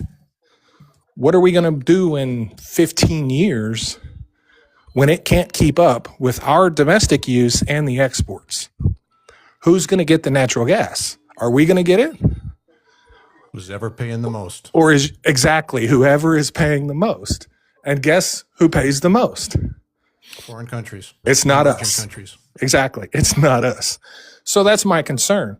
These people have these colored glasses or whatever. Like they believe that these oil fields just last forever. I don't know if they believe that myth that, oil, recycles itself or it's the blood of the earth. I don't know what they think, but it's ridiculous. So a couple things, Malik. I will put this live up on YouTube because I think that Mr. Global's information has been incredibly, incredibly helpful. I don't tend to put my entire lives up on YouTube because it's like just so much effort, but I will do that. And I'm sure Mr. Global also talks about this a lot on his tube. So you should also follow him on the tube if you don't, because he's super informative. Also, Mr. Global, Jilly's down in the comments causing problems. Hello. Yeah, I told her to go there and do that. Mr. Global, I have a quick question for you. Her name is MAGA Jilly. Sorry, Barbie. So with this new senseless war in Iran, I think we're in there for the long haul, and we're not going to see any relief on oil prices. Do you think that $1 billion a day that we're spending on this senseless war, you think that it will also rise due to prices and stuff like that going up? I mean, that's not really my wheelhouse, but I know this. It's never not risen. You know, you know what I mean? Like, a lot of what I do is looking at historical data and see what's happened in the past to try to figure out what's going to happen now. So yeah, I think it'll, if it doesn't end, you know, it's either going to do one of two things. It's going to end or it's going to rise. There's no way it continues without rising. So that's my best guess. Hello.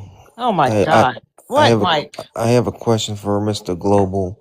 He's talking about the oil prices and everything. So you seem to be pretty educated in this field. So let's just say, for example, that, you know, talk about the Strait of, I don't even, what's it called? The Strait of Hermes or Hormuz. Hermuz, whatever. I don't know a lot about it, but let's just say, for example, that this all got resolved, let's say, sometime next month. How long do you think it would take for oil prices to drop to under $100 a barrel?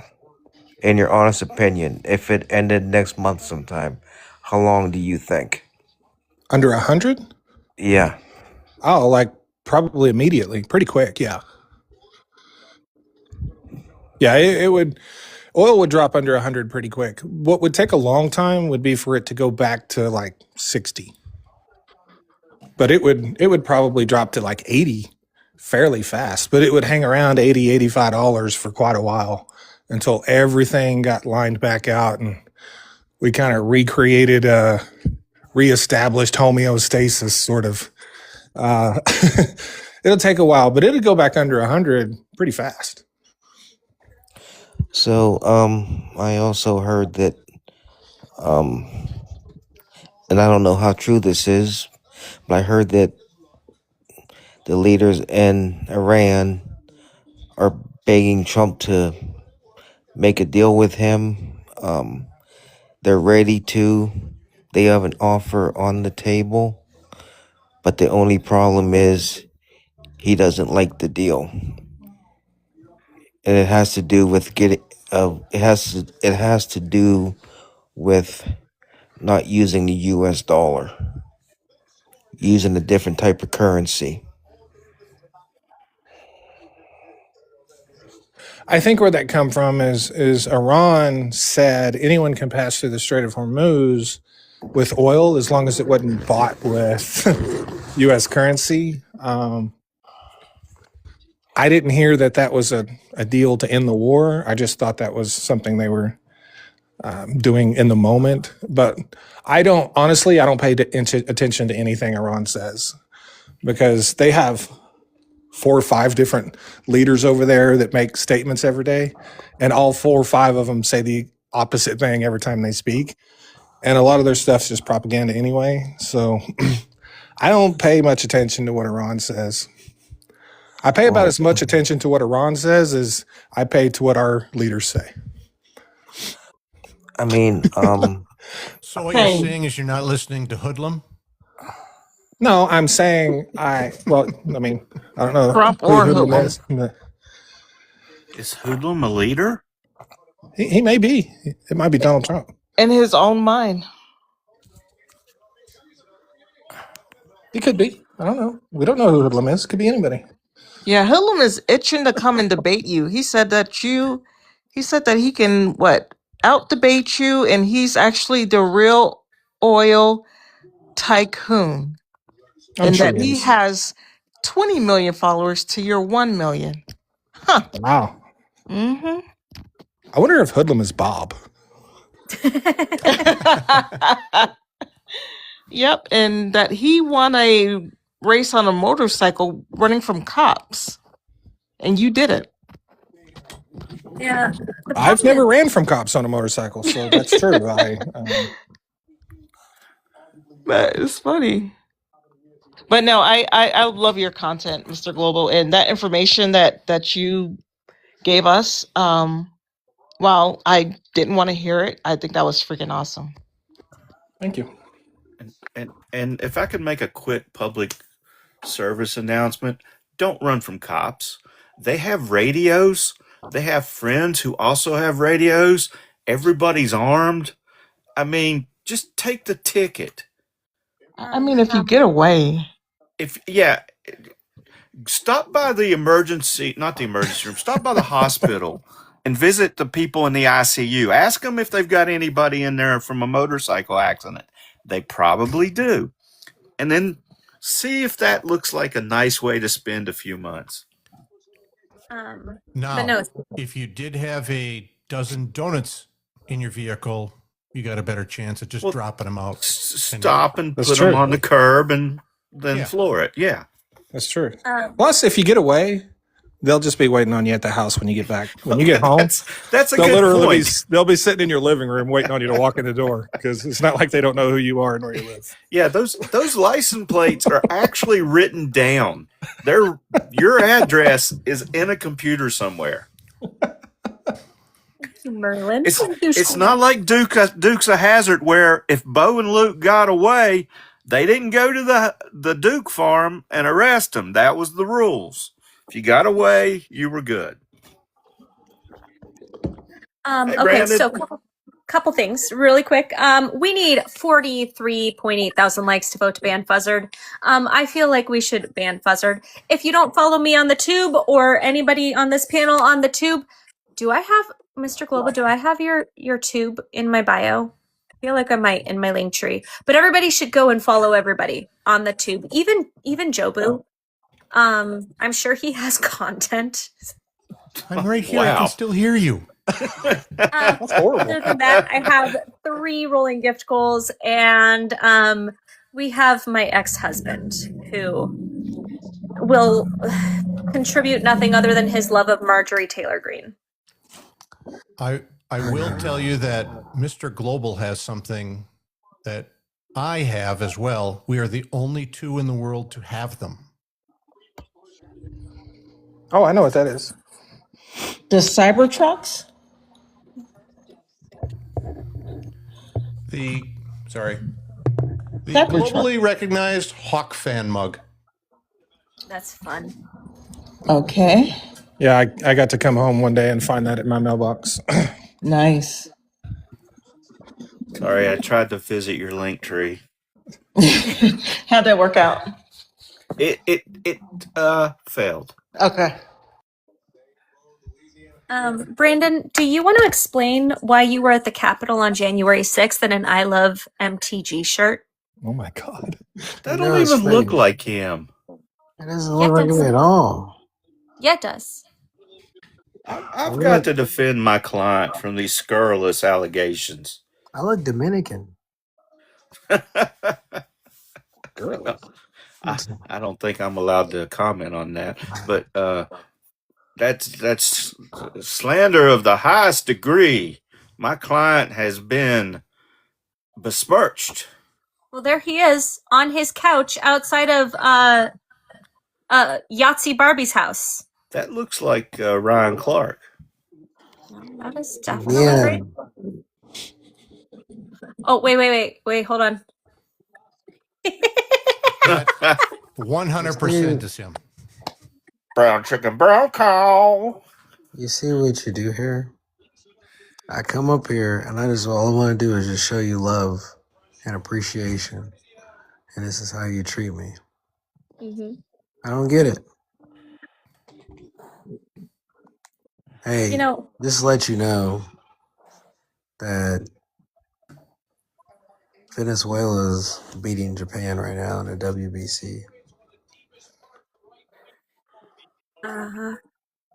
Just thought I'd give you an update.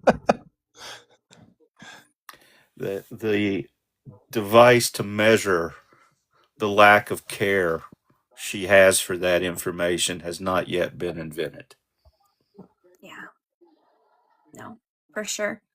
Where I'm is pretty sure Musk? her face has been invented. The device is built into her face. I can see it right there. You see that? Yeah. You don't care about the World Baseball Classic? I care. I thought you were talking about soccer.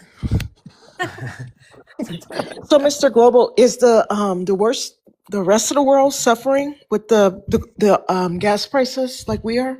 Oh yeah, absolutely. Honestly, most other countries are much worse off than we complain a lot, but other places have it worse than we do, for sure. Yeah. Folks, my tube name is on my picture. I went to check. Amanda does not have mine on her link tree. Oh, Because she doesn't like me. Maybe because I represented Brandon so vigorously, but I don't know.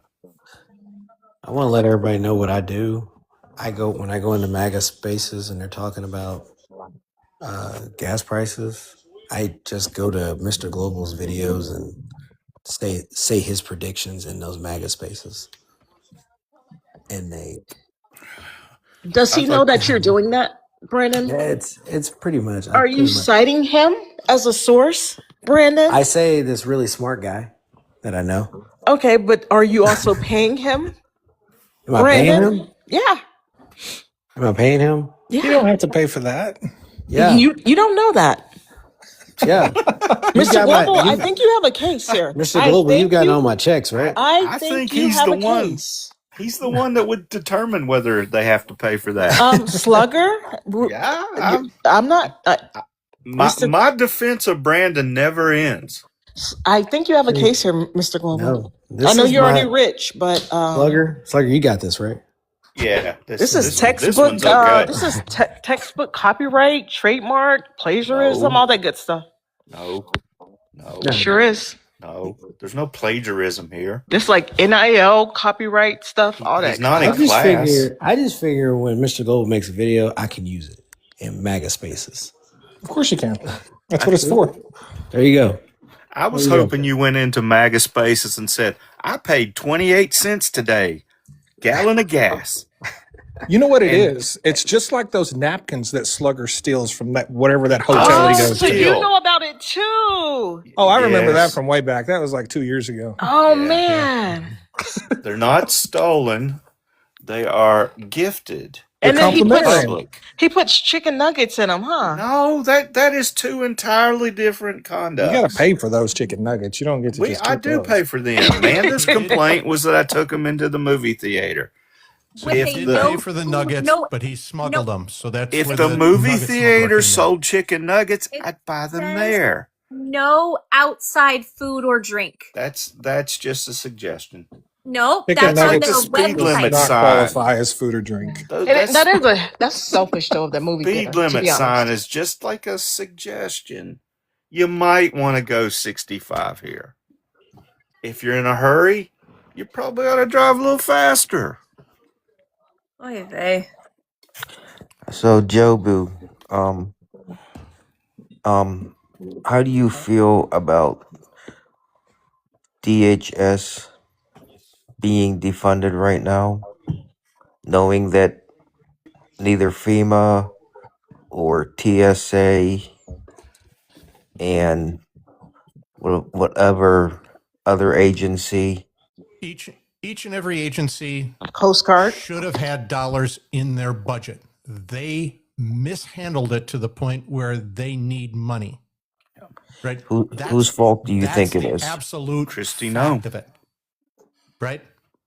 Now, each agency should have been funded separately instead of DHS as a whole, because we know Kristi Noem, that whole group fucked it up so bad that FEMA isn't getting the dollars that they need. Now they've got some dollars in their coffers yet, but they're running off of cash, which is moronic. Anybody that's ever run a business, run any portion of government agency knows you can't roll through all of your dollars in this short of time. She did it last year.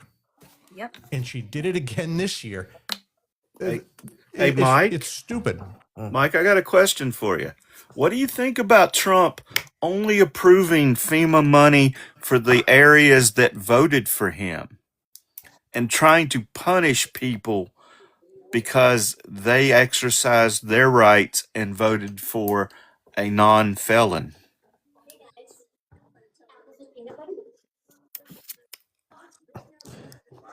I mean, I didn't hear any of that. Really? Did you see that he took away Medicaid funding from Minnesota? FEMA funding from North Carolina and Georgia? The response to the fires in California. Slugger, do you know So you're just going to ask a different question? Okay. Do you know how much corruption there is in California right now? What they're finding? There's no more corruption in California than there is at 1600 Pennsylvania Avenue. Because you know what? Convicted felons running that joint. And his little grifting kids stealing from cancer charities and running fake universities and bankrupting casinos and defrauding the state of New York. Stop me if you've heard any of this before. Slugger, he's only 34 times convicted because they didn't get to have the other 54 trials. If they'd had the other 54 trials, it'd be a lot higher than 34. Why doesn't that bother you? And I didn't even mention E. Jean Carroll yet. How do you know he even took from children's charities? Because the state of New York said, bad Trump, and shut them down. How do you know that's not just propaganda? It's not propaganda. Get your head out of your butt. The court order is pretty much what said so. Yes. Does he not know Trump's not allowed to run a charity anymore? Like, apparently not banned from running charities. That happened a long time ago. Here in 2019. And here's the other part of that. Trump agreed to the admissions of that case. Mm-hmm. And why am I the only person in the party of law and order who's pissed off by this rampant crime?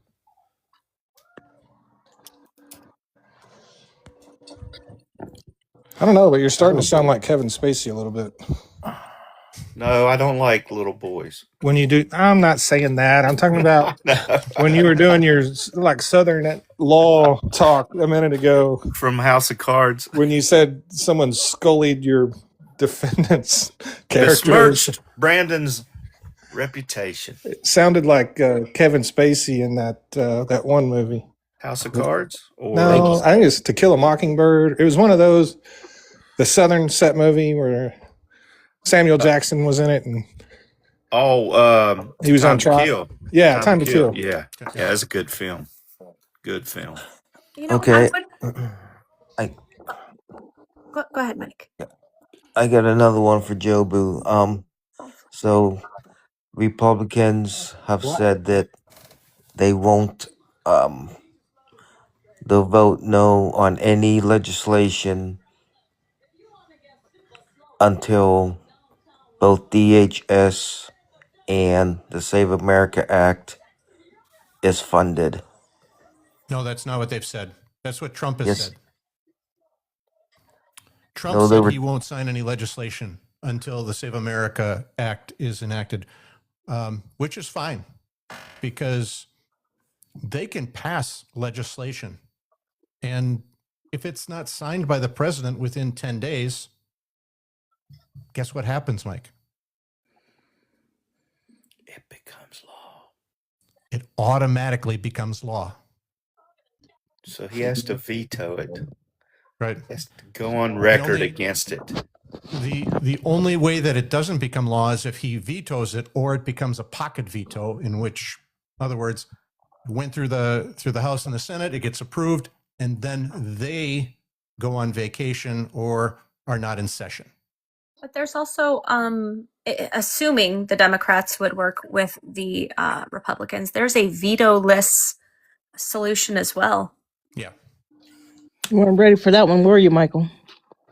Hey, is Well, Hoodlum still I in know here? that I mean Trump can veto, but what I'm saying is that I mean I think it's wrong that the problem that we have is the fact that Democrats and Republicans don't get along. It seems like Democrats and some Republicans are more concerned about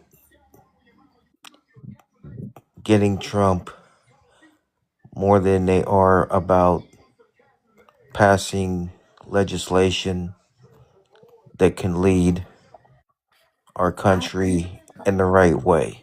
Yeah, so I would actually argue that Republicans are more worried about harming people and enriching themselves than passing legislation that benefits the average American.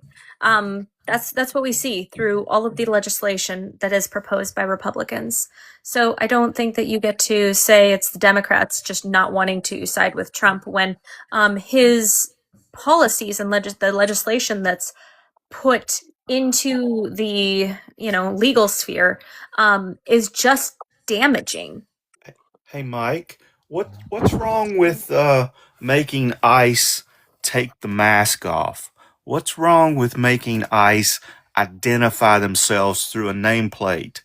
What's wrong with making them wear a uniform so people, when they see the uniform, know it's ICE? What's wrong with making them use marked vehicles so they're not jumping out in blue jeans and hoodies out of a random rental car and running 6 or 7 of them at some lady on the street? What's wrong with all that? Do you think that they should be doxxed? It's not doxing, but every other law enforcement officer in America is walking around with their face uncovered, with their name on their chest, and the balls to do the job one-on-one, as opposed to these guys who go 6 or 8 against some little teenage kid or some young lady. It's not doxing them. They're still no, they're not the police. I almost messed up there. They need to also quit writing their own warrants because they're not judges. They can't give themselves permission to go into people's homes. They need to respect the Fourth Amendment. They need to respect the Fifth Amendment. But no, they're little gangsters. Let's send these tough dudes over to Iran if we're going to send anybody over, and let them square up. I don't think they'd be as tough then. Slugger, I'll disagree on one item. Okay. The marked vehicles. I don't believe that 50% of their vehicles should be marked. And I'll put a number on it, right? And I say that because when you are doing a high risk warrant, you don't want a marked vehicle. Okay, I don't have a problem with that so much if they're going at a targeted operation. I have always had an issue with people pulling over folks in unmarked vehicles because of the risk it puts people into being essayed by impersonators. I agree. They should not be writing citations for speeding, for example, out of plain vehicles. It should be Chasing somebody someone. in a uniform too. Yeah. Although, let's not kid ourselves. You can go into almost any police supply place and buy a uniform. It's a little scary that can happen, and I hope that some states and eventually all the states stop it, because our people are trained to react certain ways when approached by somebody in a uniform. So if regular law enforcement was going after undocumented immigrants and they were using a little bit of force, would you have a problem with it? If it Yes. was not in appropriate proportion to what has been done by the person, they shouldn't be breaking windows out of car because they go up to somebody and they don't like the answer. Contempt of cop is not a charge. Contempt of court is. Obstructing an officer's a charge, but following an officer around and videotaping them, that's not a crime. And these thugs who want to be hidden, there's all kinds of video of them walking onto private property and disabling security cameras because the only thing that hurts them is Really when they're quick. filmed. ST, I sent you a request. I know you have a quick question.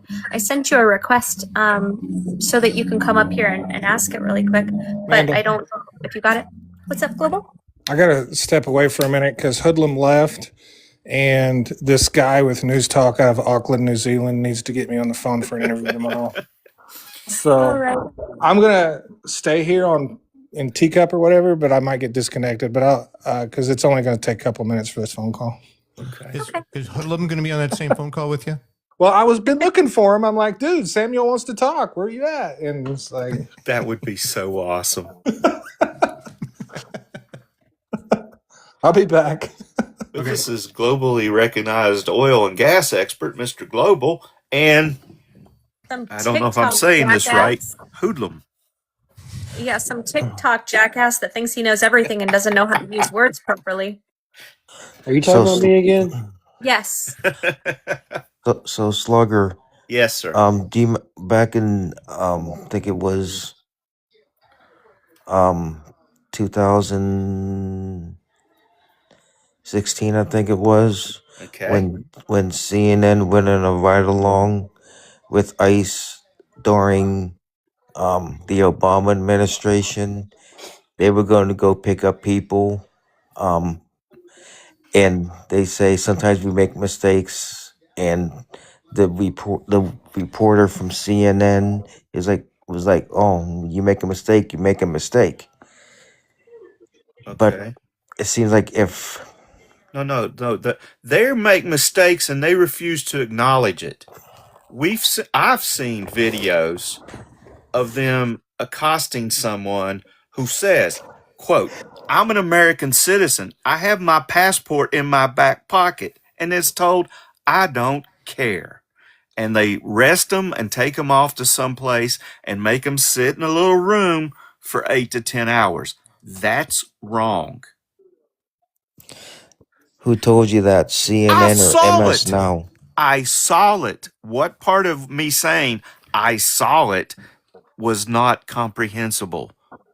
Hey, I'm Mike, let me ask trying you really something. hard to not be sarcastic and condescending, but your position is pissing me the F off It's because it's silly. absurd. And it's pissing everybody off. It's ridiculous. And the fact that you love to say, "Where'd you see it on CNN?" Here's the thing: you guys love to use a dig at like CNN, MSNBC, and all those are horrible news stations just because you watch one and that's only Fox, and we have multiples on the other side. We don't just pour into. I'm speaking. We don't just pour into one news station, and by saying what you see it on CNN, it doesn't matter what it's shown on. If you've done the legwork and the background checks and the fact checking and all that stuff to make sure it was correct, then what are you saying? How is your information that you saw more credible than what he's seen? How is Or Fox Entertainment more credible than CNN, MSNBC, ABC, and the other news stations? I got you. I'll throw one out there real quick here. This is one that was actually reported by the AP, and it was reported by them because it came out of the federal court system. 14-year-old girl who was removed from a vehicle in Marlborough, Mass, I believe. She was transported to New York City by ICE agents. Even though she was a U.S. citizen, they never tried to verify. She said she was a New York U.S. citizen. They transported her 3.5 hours away. The judge, federal judge, said, "You can't do this. You have to bring her back." What did ICE do? They released her to her uncle in New York City. They didn't bring her back. She should have never been removed from Marlborough, but they did it anyway. And the excuses they made is atrocious. And that's why the judge said, no, bring her back. This is happening time and time and time again. It's happened in Minneapolis. It's happened in Los Angeles. It's happened in Dallas. We understand there are people that make mistakes, but these are commonality issues that are happening. And they just don't give a fuck. Real quickly, I just have two things to say, and then I will head on out. First, and most importantly, Slugger. Yes, sir. Happy birthday. Thank you. I appreciate that. Sure thing. You old fuck. That is correct. Who said that? I don't know, but she was right. Second, Jilly, congratulations. Thank you. Wait. What are we congratulating you for, Chili? He does it in every live because when we do our lives, like a lot of times we'll put congrats to the person who got, who leveled up. And I was on that list. So he does it every time now. Okay. I thought maybe there was a new baby coming. Wugger, I'm way too fucking old for that shit. Billy, are you having a new baby? Congratulations. I was thinking she was going to be a grandma again. Yay. I think she's going to be a new mom. I'm a grandma. I can't be. Guys, let's put congratulations on being a new mom in the chat, please. Jilly, yes, you can be a new grandma and a new mom. I absolutely cannot. Trust Let's me. Let's put it in the atmosphere of her being a new mom. I am not mega. No, I'm just saying it is possible. I've seen it. So you're saying you're not from Arkansas and you don't have 4 generations under 40. 4. 4's tough. That's tough. Jilly, why not though? I heard that the white births are down by 5%. So you're encouraged to have more babies. Make it in the Guinness Book of World Records if I got pregnant.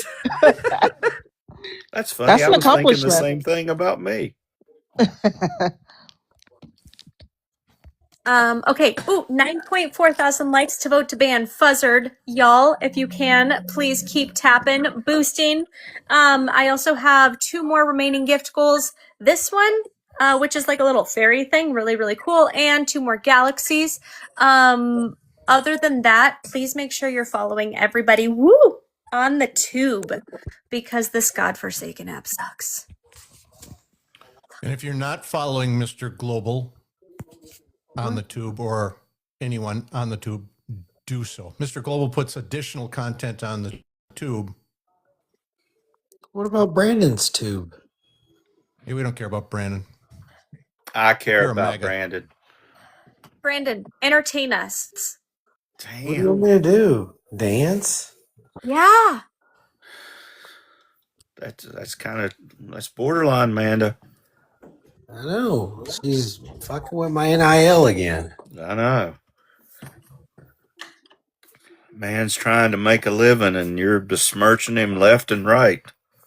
His name is literally Brandon the Entertainer. Man, then He's not entertaining. why do you want to see a middle-aged guy dance? Ouch. Middle age? It's beyond Ouch. me. Like That's off rough. rhythm, middle-aged guy. Yeah, it's just boring. That is rough, Barbie.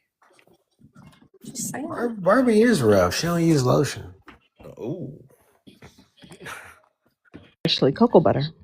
No, you don't. Ooh, I love the smell of cocoa. I met Barbie the other day. She was ashy as hell.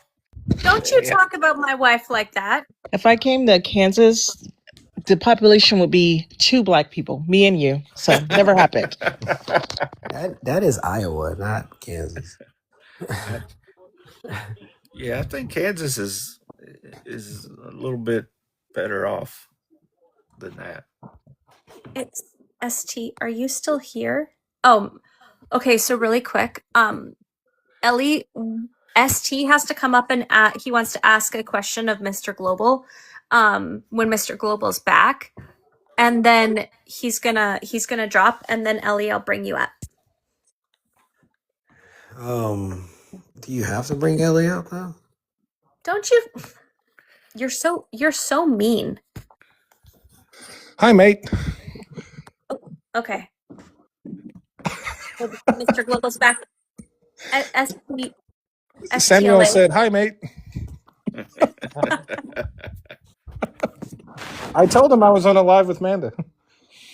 Hello, Amanda. I literally brought that up in my interview. That He is said, "How are you hilarious. doing?" I said, "Just chilling out in the live with Amanda." Wait, I remember. I'm gonna Google it later. I remember him. This Hi, guy's everyone. a lawyer or was a law student, right? Who? You? Didn't you used to come into the Balls Lives? Who? What are you talking about, Slugger? No, Slugger. St. Louis, Virginia. Oh my God. I've been around for a while, but I just wanted to say thank you, Amanda, for letting me up. And I followed everyone of this group for a long time. And Ban Slugger. I just want to say that, Ban Slugger. But what? I think that my question was for Mr. Global, that I think Trump is going to try and take over Karg Island with 5,000 Marines. He's not going to invade and take over the Strait of Hormuz mainland, but he's going to take over Karg Island to block Iran's 90% exportation of oil. And I just wanted to know your opinion on that, and I'll drop down. Thank you very much. That would be similar to. I'm trying to think of a historical sort of clusterfuck in a major war from history. It would be similar to that. So, most people that run in my circles believe that entire island is booby trapped, but that's neither here nor there. By the time they get there, there could easily be 100,000 Iranian soldiers or IRGC soldiers there. If that occurs, it is going to be, and I'm not saying that the Marines would lose. I'm saying it's going to be a bloodbath if they go try to take that island.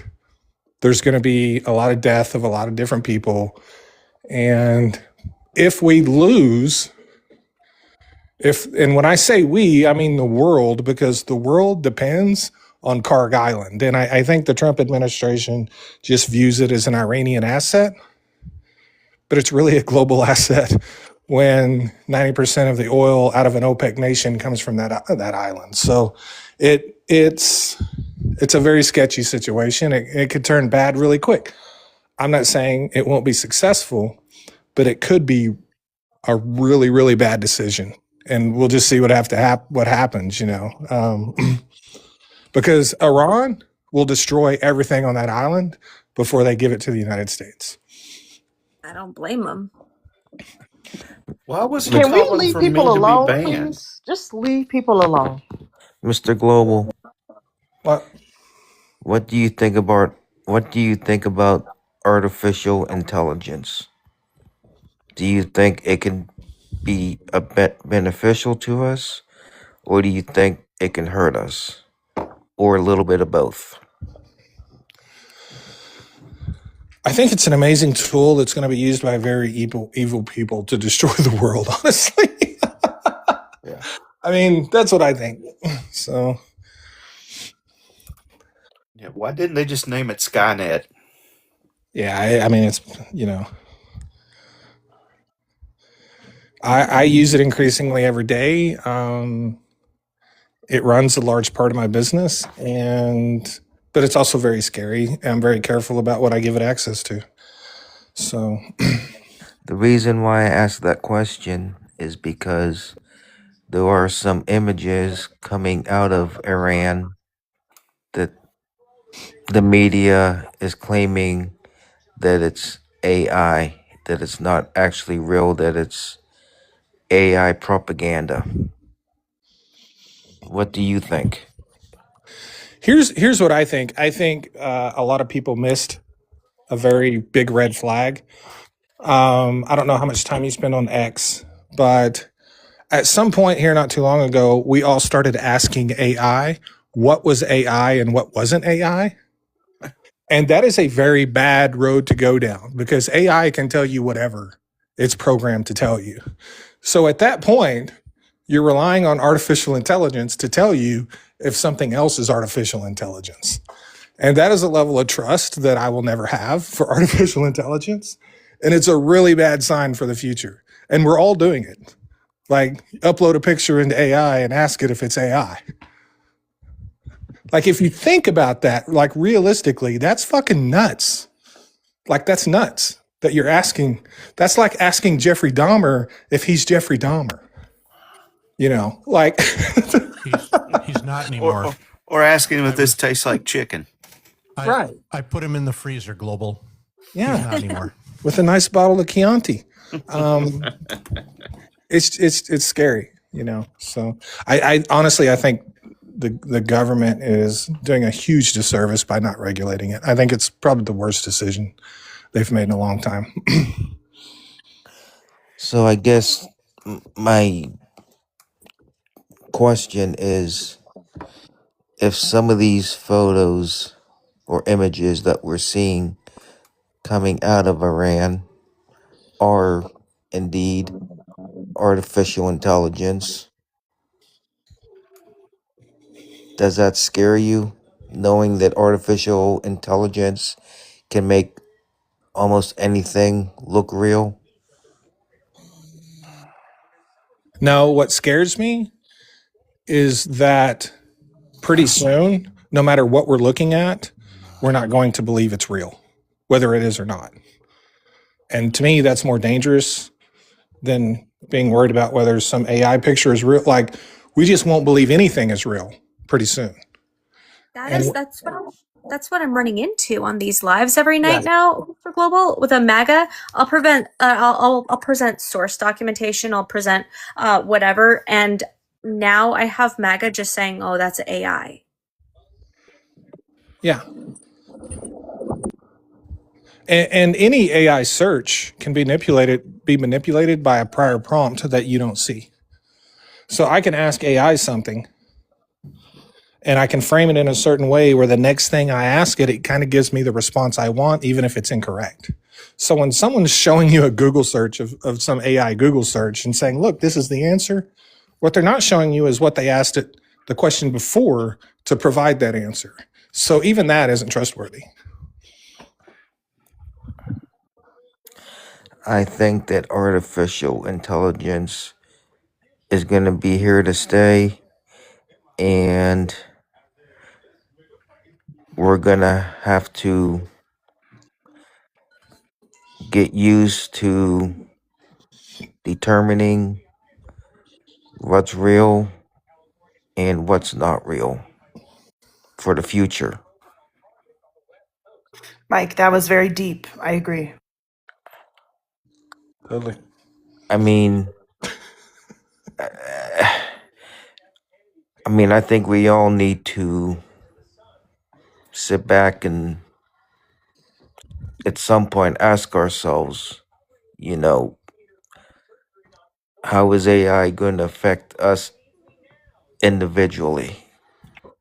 Is it going to end up? Wait a minute now. We've had some portion of AI for 35 years, right? Photoshop. When did that start? 89, 90? How many people have manipulated photos at any point using Photoshop? Okay. Not First me. of all, yeah, no, I would never. Me neither. Thank you. Filters. Nope. Nope. Stop. Filters, yeah. Congrats, Julie. Yeah. Yeah, Yes. Mike, you see that image Nobody of does that. That's weird, Jobo. Nobody Brendan at does that. J6? Right. He literally was there. He told me about it. It's definitely not AI. Mm-mm. Did he get He's like, pardoned? nobody's gonna stop me. Who's gonna stop me? Yeah. No, Brandon did receive a full presidential pardon. Isn't that right, Yeah. Brandon? He didn't have to pay any restitution. I mean, he did spend what 3.5 years or 2 years in jail, but that was it.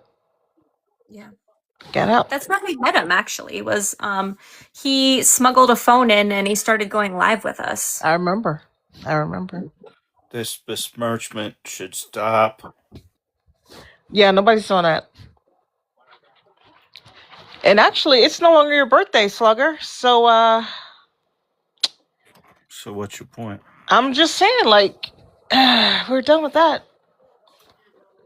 Oh, She's happy like, okay, I'm belated done being birthday, nice. Slugger. It's my Sorry, birthday man. until I go to sleep. Happy birthday, Slugger. Thank you, Jill. Yep, it is literally Sunday now, Slugger. It's the 15th. Not everywhere. You're East Coast there, buddy. I'm not on the coast. You're East Coast. I'm not on the Time coast. zone. Your time zone, there, friend. What, are by you the way, afraid she's going to start like one of those battle things? And Mm-mm. you're going to tell people. I'm not battling Ellie ever again. She always wins. And then Mr. Global's up here. Nobody's doing that. Battle. No. Even though Mr. Global is a millionaire, he's gonna beat everybody. Come on, people. Give me a birthday present. I mean, there's no exceptions. The rule stands. Women have to win. Wait, how is Mike in first place? I don't even know what's happening right now. What are we doing? Mike is winning, guys. Come on, people. There you go, Mooncester. What does this whole thing mean exactly? The person that leads has to streak across the quad. That's okay. I'll do that. That's okay, Joe. I'm not gonna do that. No, but seriously, what does this +2 actually mean? You got 2 points. He's serious. Somebody followed you. He wants answers. Come on, ASAP. people. Let's beat Barbie one time. If y'all don't stop stressing Mike out, god damn. I won't No, you're not ask stressing again me till out. next year. You're not stressing me out. I was just asking a question. That's all. We heard the stress in your voice, bro. Mike, there's actually there actually is no 2 up there. That's all AI. Mm-hmm. Don't believe it. There we go. Come on, people. Come on. What'd you say, Mr. Global? I asked if this was a battle. It's a showcase. Showdown. Yeah, showdown. So I guess it's like I don't really do lives anymore, so I don't know what's going on. I need to beat Barbie, not Mr. Global. He doesn't need to beat Barbie. Guys, Mr. Global is rich already. What are y'all doing? And Barbie has like 14 jobs and 9 pensions. She don't need the money. You're a whole lawyer. What are you talking about? I'm a public servant. I'm still a lawyer, bro. What is this, $1.20? What are you talking about? $1.20. Hey, that's big money to freaking teachers, bro. Paul. Do you want me to start on him, Slugger? Yeah. I'm unemployed. No, whatever. I am too. Nice. That was pretty nice. Those, you know what, guys? If I lose, that's fine. You're right. I don't deserve it. Come on, she's using reverse psychology. Don't fall for it. I don't deserve it. Come on, give it to Army. Go ahead. Thank you, Jilly. Jilly. Thank you. Unhinged. Unhinged. Sniper Galaxy, where you at? Come on, Jilly. That ain't right. Slug, I don't know why you don't like me. I'm Well, at I Slug. love you. I know why. I know I why. love you. I know why. You're the one that don't like me. You keep calling I me a know why. fat ass lawyer. I said a whole lawyer. Thank you, Mike. I He's think a you whole called me a ass. fat ass He's lawyer. a That's what whole I ass remember. lawyer. Mr. Global, don't encourage him. Don't This encourage who? Brandon? this is just like an unhinged couple of minutes. Global. Yeah, I have anxiety. Come on, So people. We're almost there. Skip it. Come on, She's people. got Barbie needs snipe. more. Skip it She's to got people Barbie. that are going to snipe. Now I Watch want to see Ellie, Barbie win. too.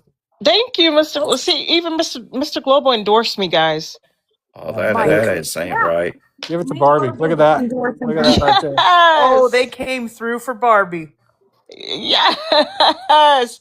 With Mr. Global's endorsement, guys. Yeah. Thank you, Mike. Yes. Mike 76. What does this +7 mean? Um, y'all, can we get Jobu above 100 though? Just because. Yeah. I'm good. Give Barbie Jobu's coins. Get Thank you, Slugger Paul. above Barbie. Come on, I, people.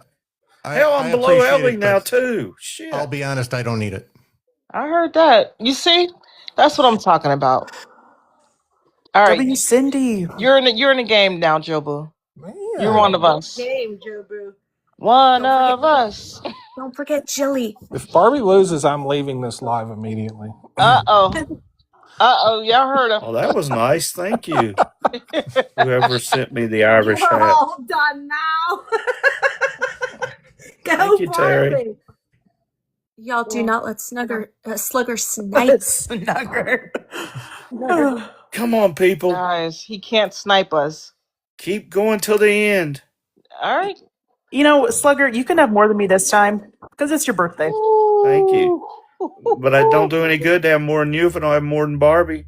Man, 7,000. Look at that. Yes, sir. Thank you, guys. Well Thank you, done, Sheena. everybody. Is Well that done. good? Is that good? 4, 3, Thank 2, you, whoever sent Thank that. you, 1. Paul. Yes. Thank you, guys. I would like to thank Mr. Global. I would like to thank Manda. And I would like to thank the supporters that sent all these gifts and made this thing happen. I can't do it without you guys. And to the rest of the people on the panel, I beat you once again. Thank See what y'all voted for? you. Feminine Trump right there. Ah, that was mean. I just That call was it the way it was. I've That's the never way seen that Trump would before. have. Thank you, Sorry. Mr. Global. I couldn't have done it without you. That endorsement meant everything. Yes, Mike, you can go ahead and do your speech. Go ahead. What speech? I'm not making no speech. You're not gonna thank your supporters? I'd like to thank everybody who tried to put an old fat man over the top one last time. It's Well, okay. We didn't make it, but we tried.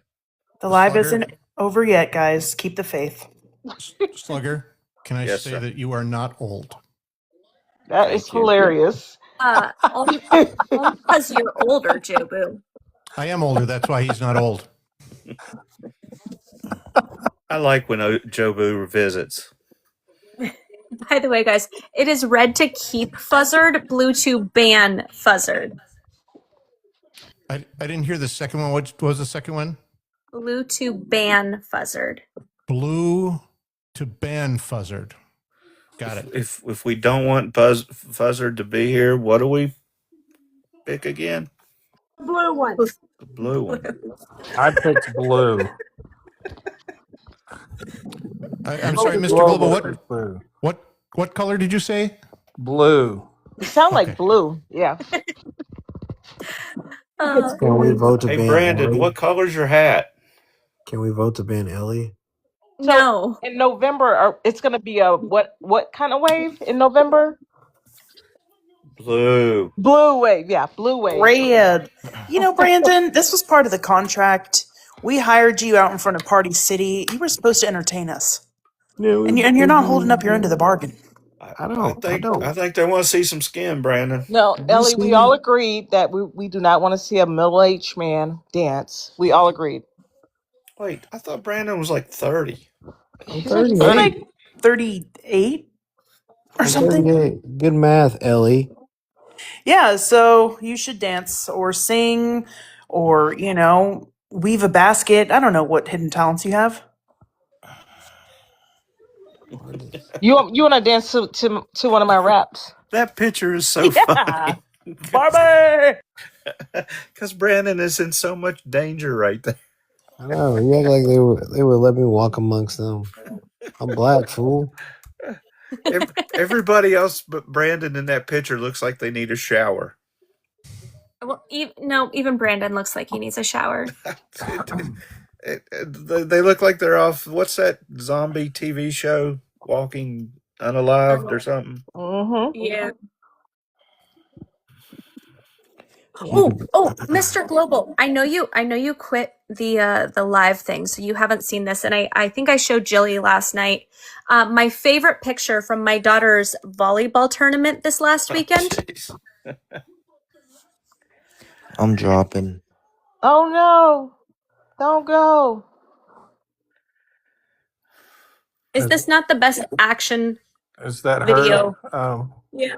This is lunging her for the right ball? here. Yeah. You may not be able to tell where the ball is striking her. Oh, I didn't She's It's one see of that. these. in her face.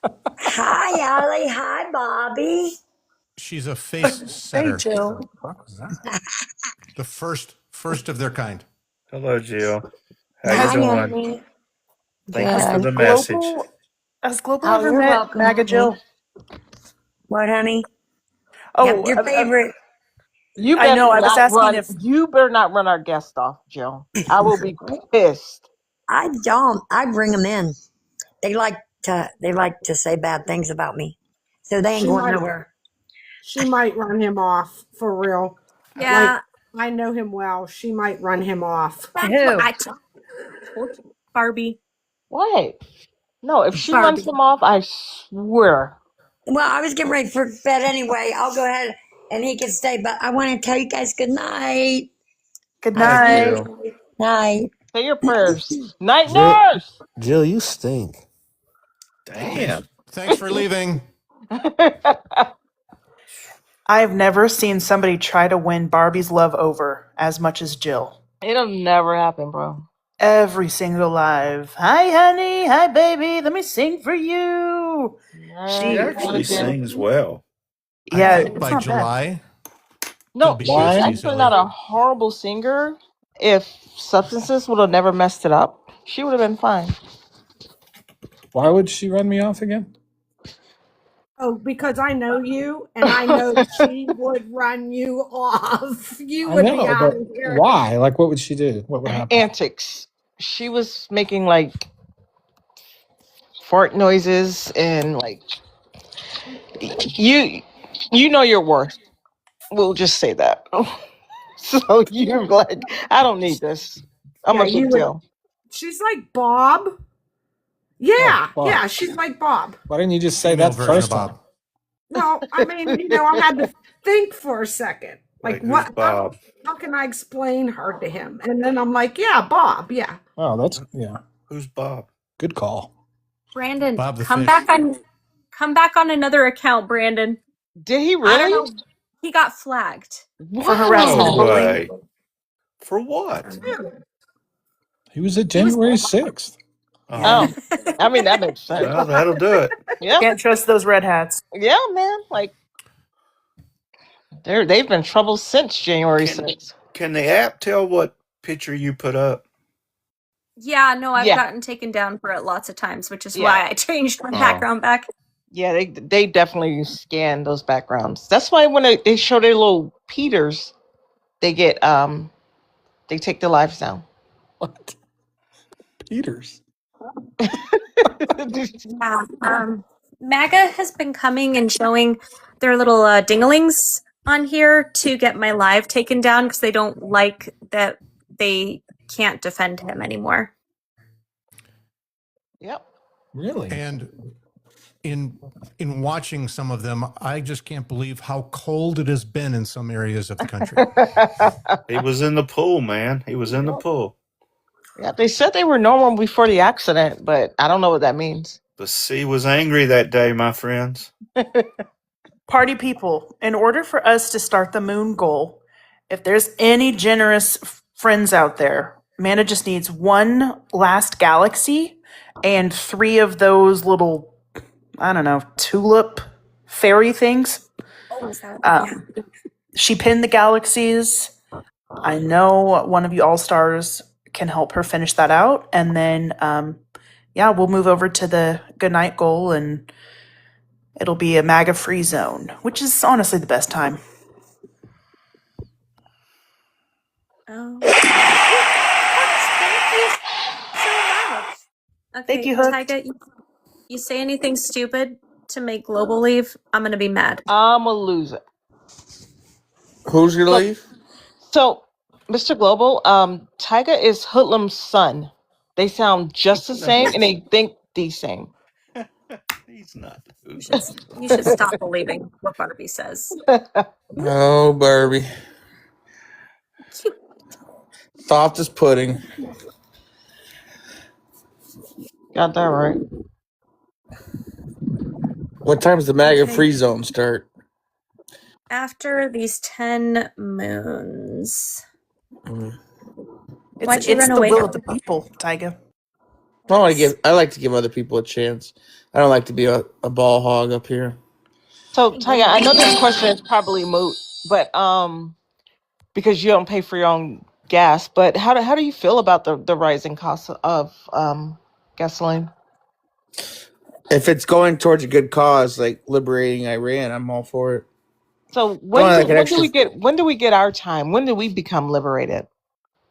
You can do it on, what is it? Probably November 5th, 2028. Okay. You can do it. When Or we honestly, get that wave, we get that's our time. honestly, you could do it this November, 2026 if you get enough seats. Okay. Is that what you're looking forward to as well? No, I'm not, but you might, it might be a win for you guys. Okay. You Do we promise? get our money back if we don't liberate the people of Iran? We've already done it twice, haven't we? I mean, if Did we we do money it back, in 53 and 79, and promise us another dose check, and it didn't fucking work. I don't know. You guys got to put together a better candidate. That's all. I mean, I could help you if you'd like. You literally voted for a felon. He should be easy to beat then, shouldn't he, Amanda? It should be like playing, t-ball against the high school team. Should be an easy win. But you lost to him twice. Huh. That's when you gotta look in the mirror and say, well, geez, what's wrong with me if I can't beat Bobo the Clown? Oh. Twice. Do you think there's Man, a this guy sounds like me. What was that, Joe? Joe? Behind that? Yeah, the What do you think Democrat reason candidate is? sucked. No, do you think it's misogyny? No. See, if you look Yes. at it, Hillary or Trump respects Hillary. The way he talks about the Clintons, he doesn't really say anything bad about him. I think Hillary's awesome too. She's tough as nails. She obviously, scares Trump a little bit. I think he was a little bit surprised to win that one. I think he expected to beat Kamala. I don't know. These are just my thoughts. What do I know? Hey, Miller, thank you I so agree. much. First, so as soon as that moon goes, first mod. Who's gonna Bye, do it? Taja. Oy. Okay. The people have spoken. They don't want to listen to any more MAGA. That was a fast moon goal. Like, dare I say, the fastest ever. So you guys rock. That was really fast, yes. But yeah, Lisa, right off the bat, was 6. Guys, thank you so much. I'm just gonna I'm gonna pin. Well, I'm not going yet. But I just put up like gift gallery stuff. I got to figure out how to change my background because. Hey, Mr. Global, is it comforting to know? Because I know you and I used to do like a lot of lives back in the day. and then you quit lives for a while, is it comforting to know that we still bully Fuzzard on a regular basis? I've been watching from afar just to make sure you didn't stop.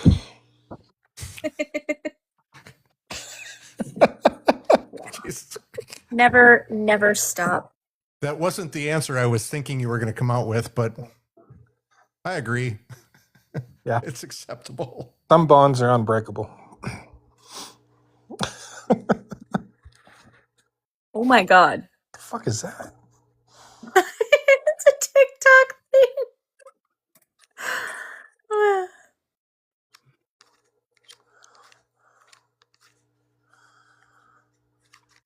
Okay, God, it's two of you. The multiplication of Manda. Ooh, twins. God, help us all. Is your daughter still up? Hey, there's one that's Uh, like a banana split. It is hilarious. Yeah, So no, my majestic. daughter is still up because apparently Minnesota has decided to give us a blizzard. Oh, yeah. I feel bad. I mean, oh, yeah.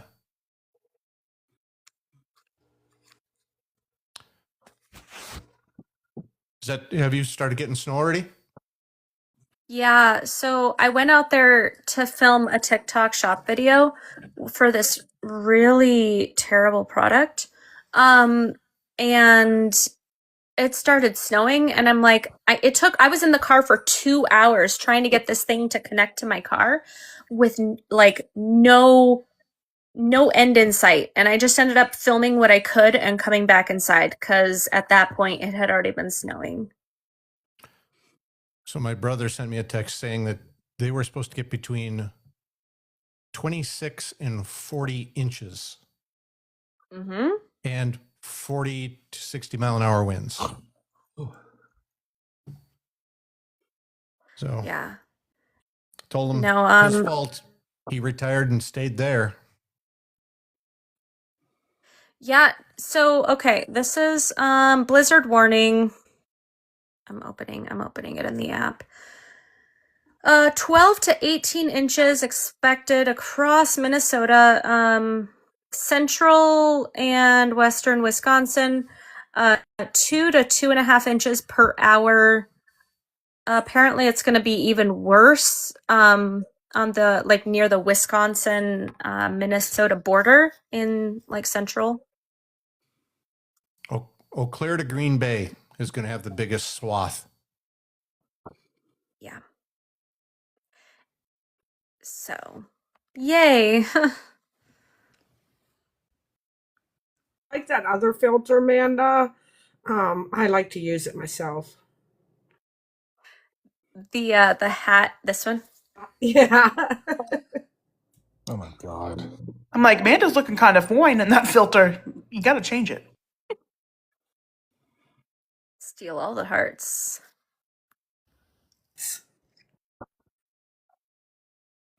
Oh, I think this one made me more glow in the dark than I already am. Yeah, that's a crap ton of snow. I think the most I could remember was just a little over 4 feet. But they said if you are out in the next 72 hours, there could be a very low chance if you get stuck that you would be rescued by anybody until after the snow is done. Oh, really quick, guys. Don't forget to follow everybody on the tube. Because this godforsaken app sucks. But I was thinking when it started snowing today, I'm like, this feels like a good opportunity to go on a road trip. That's about right for you. I didn't do it, but I thought about it. During a blizzard? Par for the course for her. I don't know if that's a good idea. It's like going out to get additional hurricane snacks for you and I, Barbie. No. I would say just say no. This is the Kadoka Cougars. Was that it?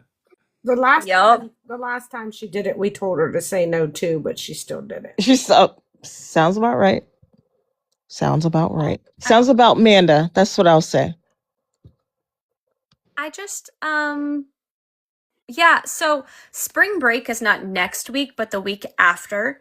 And I am thinking I'm going to take my kids back to Kadoka to retrace our steps. But the blizzard came early, so That sounds like a sundown town. it might be. 100%. I mean, you'll be fine, obviously, because you clear, glow in the dark and all that good stuff. But They have wrestling mats that the mayor helps you break in. That mayor was creepy. How not did gonna. Barbie pass me? Why are you focusing on me? Because Mr. Global endorsed me. Do No, you I not mean know? Do now. you not know how important that is? I'm talking Endorsement. about now. It's like Obama endorsing me. Okay. God. So Trump endorsed you. Obama endorsed me. There's no way Trump would endorse me. I'm just saying that's what we got going on here. Why don't you focus on Jobu or Jilly or like why are you? Thank you, Patrick. Like, come on, somebody. Y'all see how he focused on me? He's like honed in. I'm not Mr. I'm not the enemy. Hey, Mr. Global, what interview were you giving? Like what were you talking? I know you're talking about like oil and stuff, but It was a pre-interview. So we do a lot of pre-interviews now where where it's just kind of a warm-up. That way we know exactly what they're going to ask us, and they get our answers and know how we're going to respond, and it just makes the interview run better. But it's what you mean? What did we talk about, or who was interviewing me? well, I mean both. It was news talk out of Auckland, New Zealand. And we talked about Karg Island and the Strait of Hormuz, and we talked about the coalition of ships that we are hoping come to help us. Well, when that interview comes out, is it going to be on your YouTube? No, I don't post any of that stuff on my socials. What did It's Hoodlum just have to say in that interview? It's just like this isn't a Zoom interview. This is a telephone interview. What did Hoodlum say? Did he give you any He didn't pointers show to up. He flaked out on me.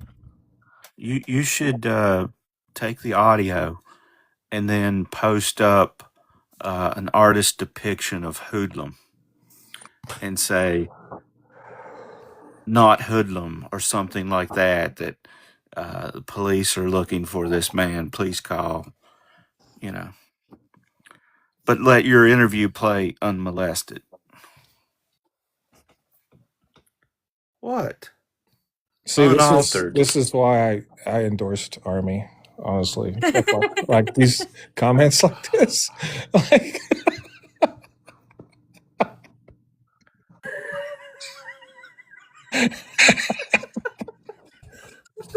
That ain't right. what? Which It's one? a Matt. Oh, I'm sorry. I just took my nighttime medicine and I'm feeling a little funny, Slugger. No, that's okay. That is a perfectly fine comment. I don't know.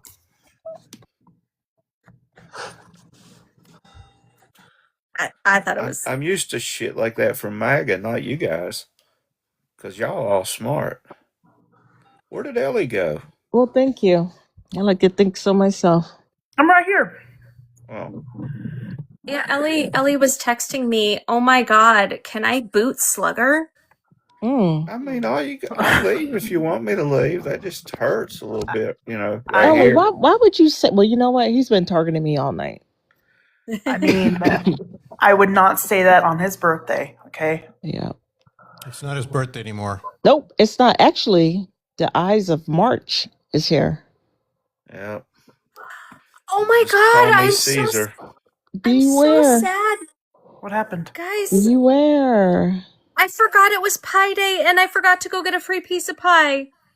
No, we're It's done with Pi also a Day. different holiday that your husband would appreciate. The Eyes of March, of course. No, yesterday. Did anyone text Scotty and wish him a happy Pi Day? Yeah, Scotty was here. he I came know. on he came I on forgot camera to. last night, remember? And said all the numbers. Caesar had a Bro. good run. Yeah, nobody cares about Caesar, bro. Oh We, yeah, no, we're, nobody. we're No, trying not we're a trying to we're not a trying to bit. see what's good with Trump. Oh, You know, we want him to live never had forever. a play written about him that lived on Mm-mm. like forever. Now the salad they made after him, I Oh can get no, behind. that's salads are not even food. Why would you bring up Brandon? salads? That Caesar salad, it was amazing. No, it's not even food. Brandon? Why are you eating my food's food? That's You're right. so that's pretty good. Not gonna lie. Hey, Brandon. Brandon. Hmm? You know you got a violation because you're not entertaining, right? Ouch. More besmirchment. I didn't know you were German. Brandon's probably entertaining his pillow with drool. Brandon, are you awake? Here's my pillow. You guys love waking people up when they're on Y'all can panel. direct all questions to That's his your counsel. favorite thing. Like when you're trying to get sleep and you're on panel, y'all are like, Barbie, can you wake up? I gotta ask you something. Bro, I'm asleep. Listen, it's Their fun. question, Barbie, is Barbie, were you sleeping? Yeah. Hey Barbie, are you asleep? No. I'm just sitting here not saying anything for the last hour. I just realized Tuesday is amateur drinking day. Oh yeah. Lisa, I'm not sleep on panel. I'm just resting, saying prayers and resting my eyelids. So, Jilly, you remember the guy I texted you about that was pretending to be Mr. Global to start a relationship with me? Yes. Yeah, so apparently because I submitted a ticket on TikTok. I'm like, this is creepy. And my friend, who he's pretending to be, has verified this is absolutely not him. And I submitted all the screenshots and whatnot. I just got a notification that they didn't do anything. They just closed the ticket. Mm. Oh my God. And that was how long ago?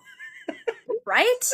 Like, you're just gonna leave a ticket open for that long and then be like, I think I'll just close it now. I'll just close it. The hell with it. I said I was sorry.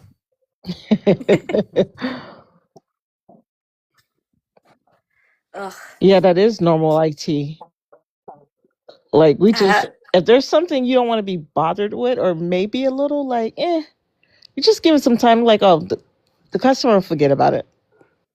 My former job, because I've worked IT for the last, what, 15, 20 years now? No, 15 years. Almost 15, since I've been in Minnesota. And I had a former coworker, that would literally just close tickets to make his metrics look good.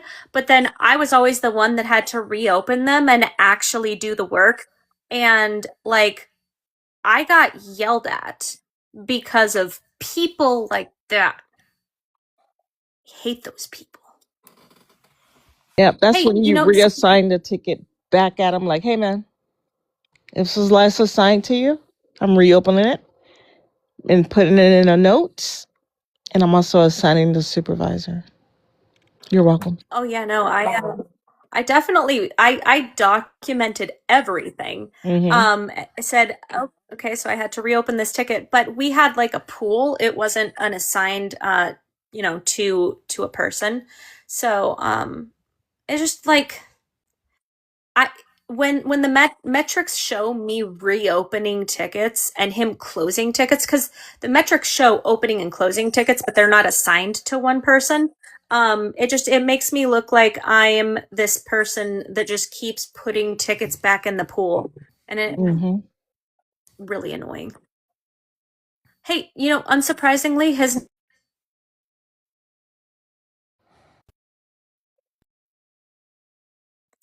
why make your content about politics? There's more to life than politics.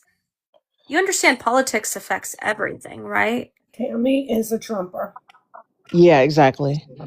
And there's 3 billion people on TikTok. You can always scroll up or scroll down if you don't like it. Yeah, Bye I'm like bye. literally a political, But like subscribe to us on the tube. right? I am a political content creator. I talk about politics. I don't know why you're here if you don't want to listen about politics. I also follow Mike Lindell, which I did post a video update on him yesterday because he's running for the governor of Minnesota. Tammy came in saying Trump is your president. Tammy, would you like to hear a poem? No. I think Nobody does. I think Tammy should That is probably not not start talking correct. about politics. Tammy says, talk about a movie or a book. You could talk about a lot of things that don't involve Hey, politics. man. You understand Go ahead, that Vanda. movies I and books agree. are also political. I agree. Let's talk about Tammy. Or, Tammy, you can leave and stop Tammy, telling people what to do with their page. there was a wonderful book called A Time to Unalive, which was also a wonderful movie with the all right, Matthew McConaughey. You understand Top Gun is a political piece as well, right? There's politics in every single thing. It's very in every political. movie, in every book.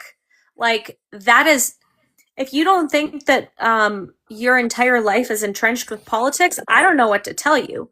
But the way that you are allowed to, walk down the street, the quality of walk that you have, it's all political. Mm-hmm. And Tammy, John Grisham has written many wonderful books, including The Client, which was also made into a very good movie. Unfortunately, the young actor who was the lead in it has passed away. It's very sad. And Tammy, if you can't leave because you want to talk about politics, you can be escorted out. Somebody can do it, I'm sure. Mm-hmm. Video games aren't political. I mean, they certainly can be. I don't know if you guys saw this. My son told me about it. They had anti-ICE protests on Roblox. Nice. Tammy, the book, The Firm, was wonderful. The movie sucked ass. No, we're talking about politics, Slugger. She doesn't like politics. Oh. Well, let's see. Well, I can fix that. She doesn't like talking about politics. She can be gone. Bloop. Hi, Tammy. See? Why does it seem to me that when that name comes up, it reminds me of Melissa McCarthy in the movie Tammy? Yeah. That was a funny movie. Well, I mean, we have good Tammy, like our Tammy. Mm-hmm. We love her, but this Tammy is kind of insufferable. If we're going to It's be always honest. one, man. It's always one. But the fact is it's not political necessarily to speak out against Trump because of all of the human rights violations that he's committing. It's not political to say that we want health care and things to be affordable and to not have people unalive in the streets. That shouldn't be political. Talking about human rights shouldn't be political, but it has become political because of this orange ball sack. And we are going to absolutely criticize him. I've written several poems about what a sucky individual he is, Tammy. Would you like to hear those? She would not. She's not here anymore. Oh. Well, since Barbie don't like poems, I ain't gonna read them. She got deported. No, like, hey, I fancy myself with a little roses are red. That's my hotness. And, Dr. Seuss, he was also a good poet, so. One of the best speeches I've ever seen delivered was Jesse Jackson the week that Dr. Seuss passed, reading Green Eggs and Ham on Saturday Night Live. That man was gifted with the ability to speak. If you You got haven't that right. seen it, YouTube it. So I got to it's speak to red. him directly in Madison in 2010. Oh, that would have been cool. So it is red if you think Brandon is asleep, blue if you think he's awake. No, my client's asleep, but he's a hell of a human being. Not a very good dancer. It's crazy. I You're don't pro know. bono and you still have to say things that aren't true about him. No, that's true. That's my man. Yeah. My man, my man, my man. That's a good human being right there. How can you be against Brandon? Because he was at J6. Brandon was at J6. I We think that's have a the proof. scurrilous rumor. Scurrilous. I'm going to foghorn leghorn an argument here if we're not careful. Wait. You're telling me that this is fake now, Slugger? That is fake. Because look at all those great unwashed behind him. Those are police officers up there. I don't No, know. I wasn't talking about the police. Oh, what is this? I don't know. That's never good when somebody off camera says that. I'm gonna drop, and I will talk to you all later. I gotta charge my phone, and then Bye, Julie. Bye, Jill. Bye, Julie. Bye, everyone. Thanks for having me up. Lisa, in Wisconsin, there was the Act 10 that came through, and that bill did not involve police and fire, but Reverend Jackson came to Station 1 in Madison and walked with all of the firefighters, met us all, shook every one of our hands, talked with us, and then walked with us from Station 1 to the Capitol. Is that far? It's about four blocks. Oh, okay. But well, hell, I didn't know if it was like it might be a town over for. No. But I mean, for him to go around and shake everybody's hand, every single firefighter's hand that was there, and I mean, there were over 100 of us there. Yeah. By the way, I don't know, Mr. Global, if you're still in the chat. Sorry. But thank you so much for coming up and talking about stuff today. That was really fun. It's been a hot minute since Global's been live. Brandon, wake up. Alexa, play Baby Shark. Here, just a minute. Let me see if I can get him up. Brandon.